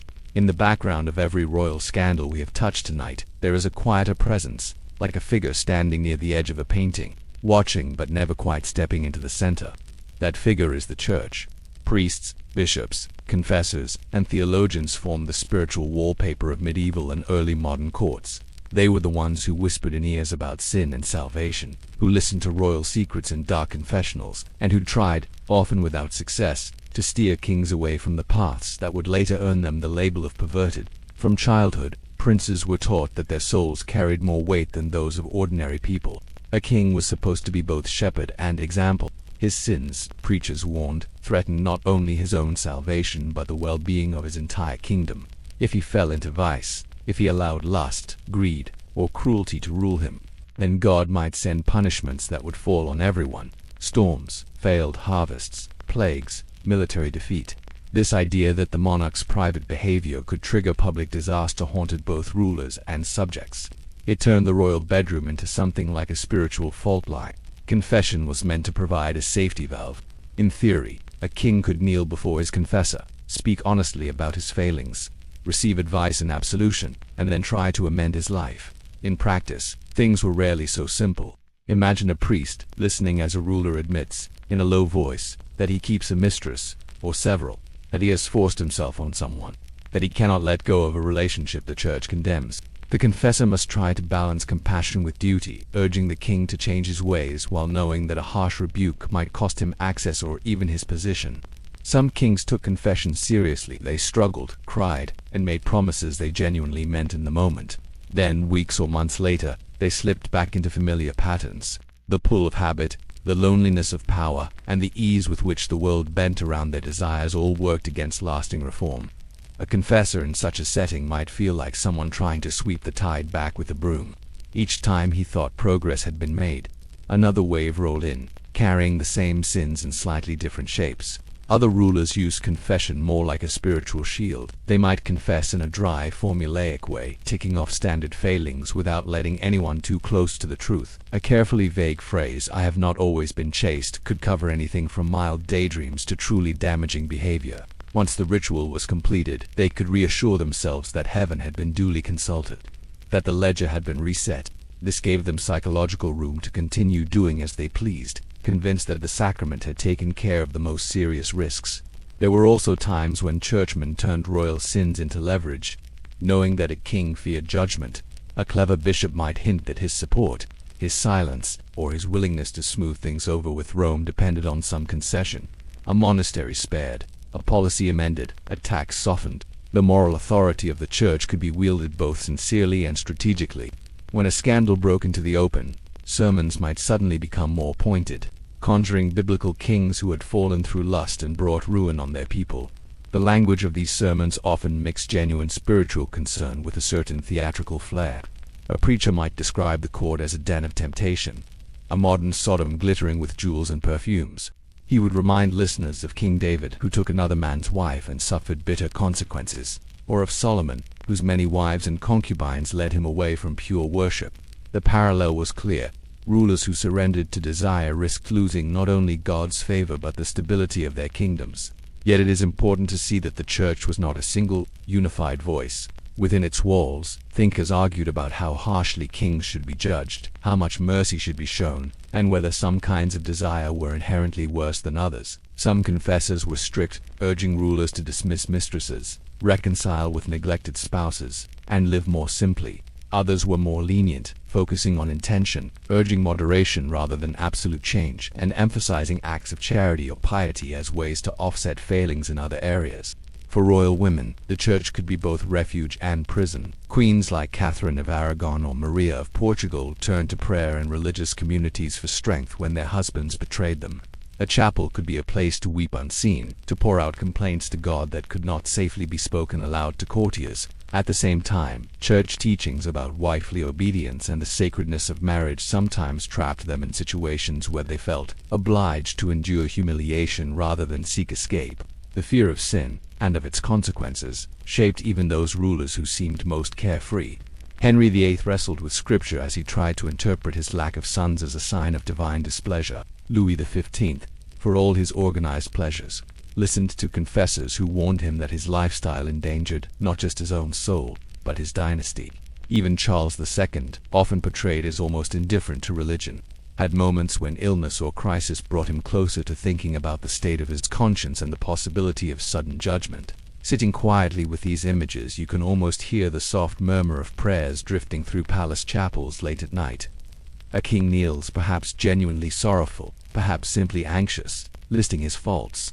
A priest listens, trying to weigh how much truth he hears against how much is left unspoken. Outside, the court continues its whirl of laughter, intrigue, and desire. The gap between the ideal of the Christian monarch and the reality of human frailty remains wide. In that gap, the word perverted often found its home. It was used to describe not only those who broke rules, but those who seemed to do so without remorse. To church thinkers, the most frightening rulers were not the ones who slipped and repented, but those who arranged their lives so that sin became routine, almost institutional. The fear was not just that such men would damn themselves, but that their example would invite countless others to follow. As you breathe slowly and let your thoughts drift, it becomes easier to see that the church's presence in these stories is not simply that of scolding guardian. It is also that of a mirror, reflecting back to kings and queens a heightened image of their own choices, colored by centuries of doctrine and anxiety. Some rulers pushed back against that mirror, reshaping religion to suit their desires. Others broke beneath its gaze. And beyond the palace walls, ordinary people listened to sermons, watched royal behavior, and tried to guess whether God's patience was running out. In contrast to this lofty stage, the daily loves and worries of peasants and townsfolk look almost peaceful. Their dramas smaller but somehow more honest.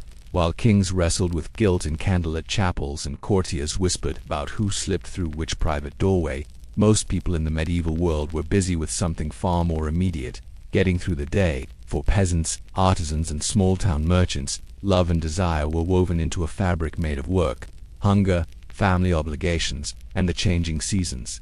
Their stories rarely made it into grand chronicles, but they formed the quiet backdrop against which all royal scandals played out. Picture a small village as evening falls. The fields are finally quiet.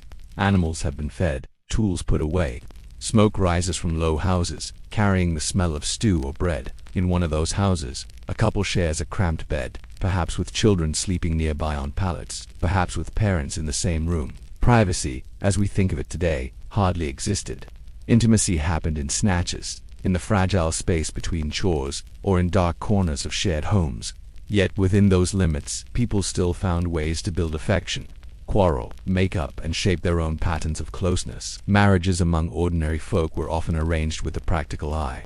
A family might agree to a match because the neighbor had good land, or a craft shop that needed another pair of hands, or connections that might keep everyone a little safer in bad times. Young people were not always given a free choice, but they were not always completely ignored either. There are hints in local stories of sons and daughters insisting on a preferred partner, or quietly dragging their feet until parents drafted someone more acceptable. The negotiations might not have been romantic, but like many bargains, they left room for human stubbornness and hope. Once married, couples faced pressures that kings could barely imagine. A bad harvest meant real hunger, not just a tighter budget for court festivals. Disease could sweep through a household and twist family structures overnight. Children were cherished, but everyone knew that some would not survive. In such a world, the stability of a partnership mattered deeply. A spouse who pulled their weight, worked hard, and could be trusted to keep a roof repaired might be valued as much for those qualities as for looks or charm. This does not mean that desire played no part. Lovers met in barns, vineyards, and quiet lanes. Songs and poems that have survived from rural communities are often earthy, humorous, and clear about physical attraction. Jokes about demanding mothers-in-law, sleepy husbands, wandering wives, and shared beds show that people laughed at their own weaknesses as much as they scolded them. A young woman might sneak away to meet someone her parents disapproved of. A married man might flirt with a neighbor at the well, testing the boundaries of local tolerance. When affairs crossed certain lines, villagers responded in their own ways. Sometimes neighbors turned a blind eye, especially if no one seemed badly hurt. Other times gossip hardened into gentle mockery or sharper disapproval. A woman suspected of too much friendliness might find herself teased in songs. A man known for chasing other people's wives might be given unpleasant nicknames or find doors closing in his face. Local custom and church teaching mixed together, producing a balance that varied from place to place, sometimes harsh, sometimes surprisingly forgiving. What most of these people shared, whether in town or country, was a sense that desire was part of life, but not its center. They could not afford to let it be. Work, rent, taxes, and obligations to kin pressed constantly at the edges of their choices. A passionate affair might flourish for a season, then wither under the weight of responsibilities. A youthful crush might become a stable marriage or a painful memory. Through it all, people adjusted their expectations. A partner who was kind and reliable could become beautiful in the eyes of someone who had once dreamed of more glamorous matches. Seen from this angle, the lives of kings look strange and almost exaggerated. Where an ordinary farmer might dream of one or two romances over a lifetime, a monarch could command a carousel of partners. Where a village woman risked her reputation in a single community, a queen's every gesture was analyzed by foreign ambassadors. And yet the basic human ingredients were not so different. Longing, fear of rejection, the desire to be respected as well as desired, the ache when someone important turned distant. As you think of these humbler households, you may feel a kind of relief. Here, the word perverted rarely appears, not because people were morally perfect, but because their lives were too busy for long debates about the finer points of royal scandal.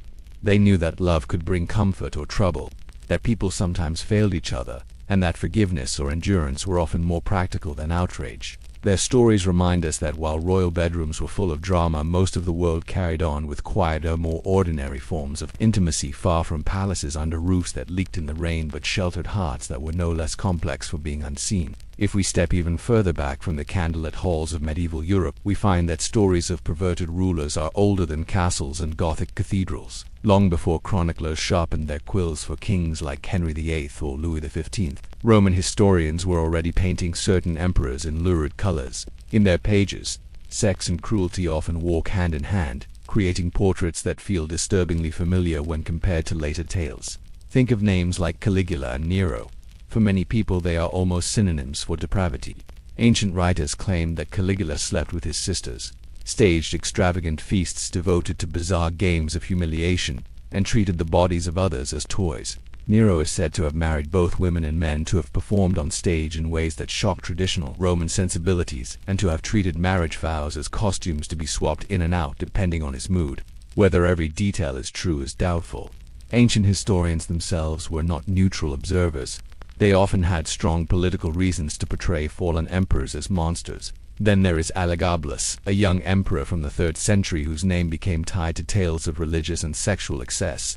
Sources describe him as placing his own Eastern sun god above traditional Roman cults, marrying several times, taking men as lovers, and even arranging a ceremonial union with a charioteer. Two conservative Romans, whose identity was tightly bound to their ancestral customs. This was not just eccentric behavior, it felt like an assault on everything they believed their city stood for. Stories about his perversion became a way of expressing that cultural panic. In many of these accounts, the pattern is similar to what we see in medieval chronicles. An unpopular ruler is described as greedy, cruel, or incompetent. Then, almost as a flourish, the historian begins to describe his private life in ever more shocking terms. The implication is clear. Bad politics and distorted desire come from the same rotten core. By the time the reader finishes the account, the emperor's fall seems not only justified, but overdue. His sexual behavior becomes a shorthand for his entire failure as a leader. These Roman stories traveled forward through time. Medieval and Renaissance writers read them, retold them, and used them as warnings. A king who seemed too indulgent could be compared to Nero. A ruler who ignored tradition might be likened to those emperors who, according to legend, offended the gods with their strange rituals. When later chroniclers looked at their own kings and princes, they already had a set of dramatic examples in mind. It was easy to slip a ruler they disliked into the same narrative mold. For instance, when medieval clerics wrote about a king who neglected his wife for a mistress, they could recall tales of emperors who placed courtesans above lawful spouses. When they wanted to condemn same-sex relationships at court, they could point to stories of Roman rulers who were accused of treating gender and roles as costumes, switching them at will. The line between history and moral theater blurred. Ancient anecdotes about emperors who held mock weddings to their lovers or dressed in ways that defied gender norms became tools in later arguments about what rulers should or should not do in their own age. From our perspective, lying here in the quiet, it is important to see how much of this tradition is about storytelling. Real people lived behind those names. They had complex lives, made choices, and suffered consequences.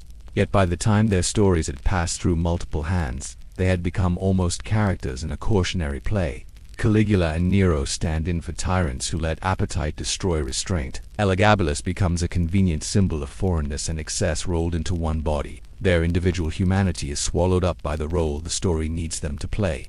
When medieval writers attached similar labels to their own kings, they were not inventing a new genre. They were stepping into a long-established one. Accusing a ruler of sexual deviance was a way of saying that he had betrayed not only moral rules, but the very identity of the community he led. It linked personal behavior to cosmic order, suggesting that if the king did not control his desires, the universe itself might respond with chaos. Floods, fires, invasions, and plagues could all be folded into that narrative.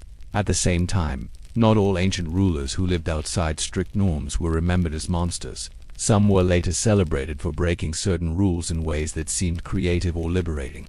The difference often lay in who won and who lost. Victorious regimes tend to polish their own reputations and blacken those of their enemies.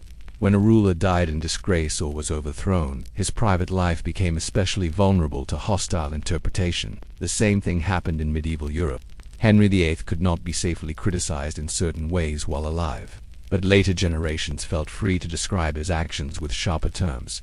Seen in this long perspective, the gossip about perverted kings becomes part of a very old human habit. When we are uneasy about those who rule us, when we fear that they are too strange or too distant, we often reach for intimate stories to bring them down to a level we think we understand. We picture their bedrooms, their fears, their hungers. We imagine them in private scenes that show their flaws more clearly than any long report on taxation ever could. As you drift through these thoughts, you might picture a long corridor of rulers stretching back through time, from medieval castles to Roman palaces and even earlier courts. Some are genuinely cruel, some deeply confused, some just unlucky or badly portrayed. Around them swirled storytellers, each with a pen ready to turn private acts into public symbols. The labels change, the costumes change, the architecture changes, the basic pattern remains surprisingly stable, and in our own age, that pattern resurfaces in a different form through movies, series, and novels that invite us to peer once more into royal bedrooms, this time with streaming services instead of parchment chronicles. If medieval chroniclers and ancient historians were the first scriptwriters of royal scandal, modern filmmakers and showrunners have eagerly taken up their place. Today, instead of hearing these stories in a smoky tavern or from a monk in a cloister, many people meet Henry VIII, Louis XV, or Charles II on a glowing screen at the foot of their bed. The setting has changed. The rhythm of the storytelling has changed, but the fascination with kings whose desires run wild has not faded at all. Think of how often historical dramas open with a bedroom scene. A queen sits up in rumpled sheets, eyes wide with fear. A king strides through a candlelit corridor, cloak swirling behind him, heading toward a secret door. A servant catches a glimpse and freezes, knowing that one careless move might cost them their position or their head. These moments are designed to grab attention before the opening credits even finish. They tell us that this is not going to be a quiet lesson in dates and treaties. It will be a story of hearts pounding, bodies touching, and whispered lines that decide the fate of nations. Shows about Henry VIII tend to lean hard on this approach. The young, handsome version of Henry is often portrayed as torn between duty and burning passion, facing off against stubborn cardinals and cautious counselors while his eyes return again and again to the woman who will ruin him or save him, depending on who is telling the story. Episodes linger on Embrace's arguments in private chambers, and the look on a queen's face when she realizes she has lost her hold on the king's attention. The complicated theology and legal arguments behind the break with the church are often condensed into a passing montage, while a single charged glance can fill an entire scene. French settings are treated much the same way. Whether it is the glittering world of Louis XIV at Versailles or the more intimate, uneasy court of Louis XV, cameras glide through mirrored halls and silk-draped alcoves, costumes shimmer, courtiers flirt behind fans. The Parc aux Cerfs might be shown as a mysterious house where beautiful young women wait, or as a symbol of hidden corruption beneath a golden surface. Directors use music, lighting, and framing to amplify the feeling that pleasure and danger are never far apart. When these shows turn to kings like Charles II, humor often joins the mix. The merry monarch becomes a charismatic figure, full of sly jokes and sighing mistresses, slipping through the chaos of post-Civil War England with a glass in hand. His court looks like a non-stop party full of clever women, powdered wigs, and theatrical performances that blur the line between entertainment and politics. At the same time, scriptwriters usually hint at the unease under the laughter, the arguments over religion, the fear of renewed conflict, the weight of expectations pressing on a man who would much rather be in a playhouse than in Parliament.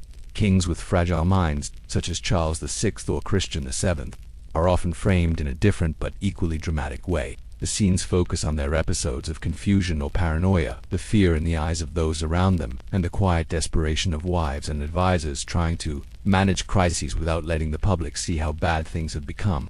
The camera might linger on trembling hands, whispered reassurances, or the way a ruler's gaze slides past familiar faces, as if they were strangers. Their intimate relationships with queens, mistresses, or doctors become key emotional hooks, helping viewers empathize with a figure who might otherwise seem distant or frightening.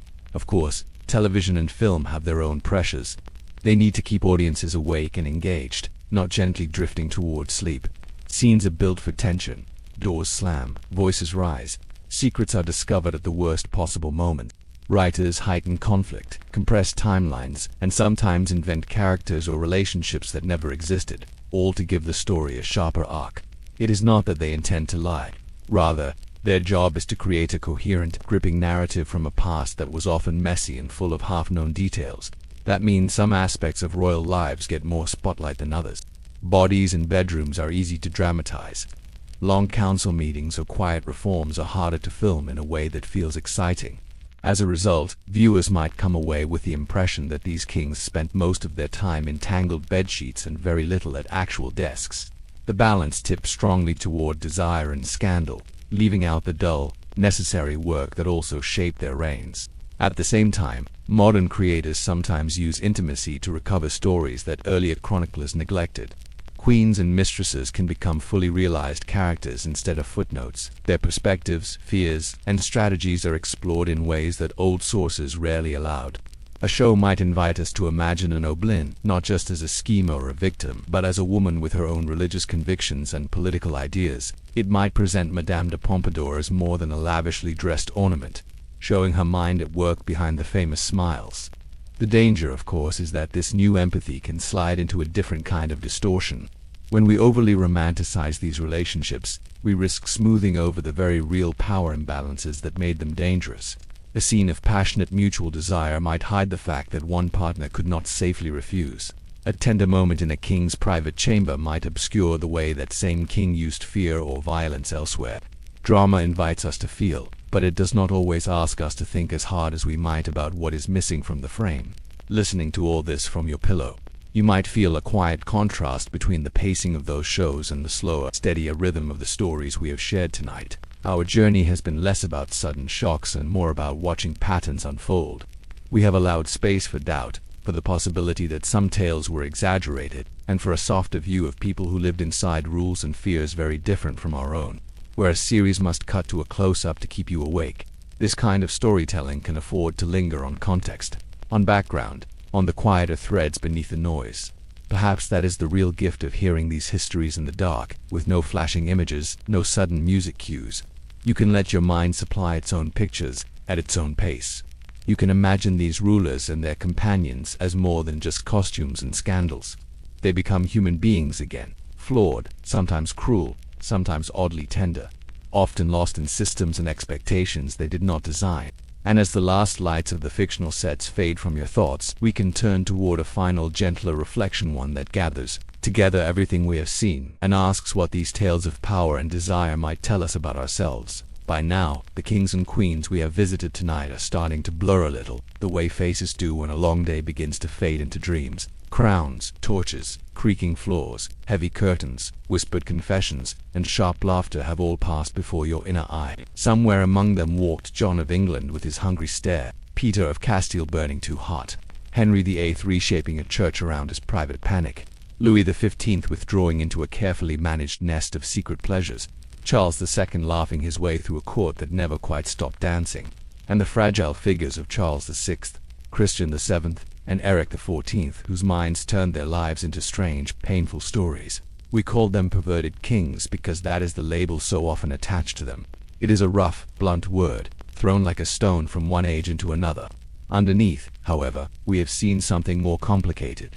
Some of these men used their power in ways that were undeniably cruel, ignoring consent, treating other people's bodies as trophies or tools, tearing families apart and then moving on as if nothing had happened. Others simply loved in ways their own societies did not understand or forgive.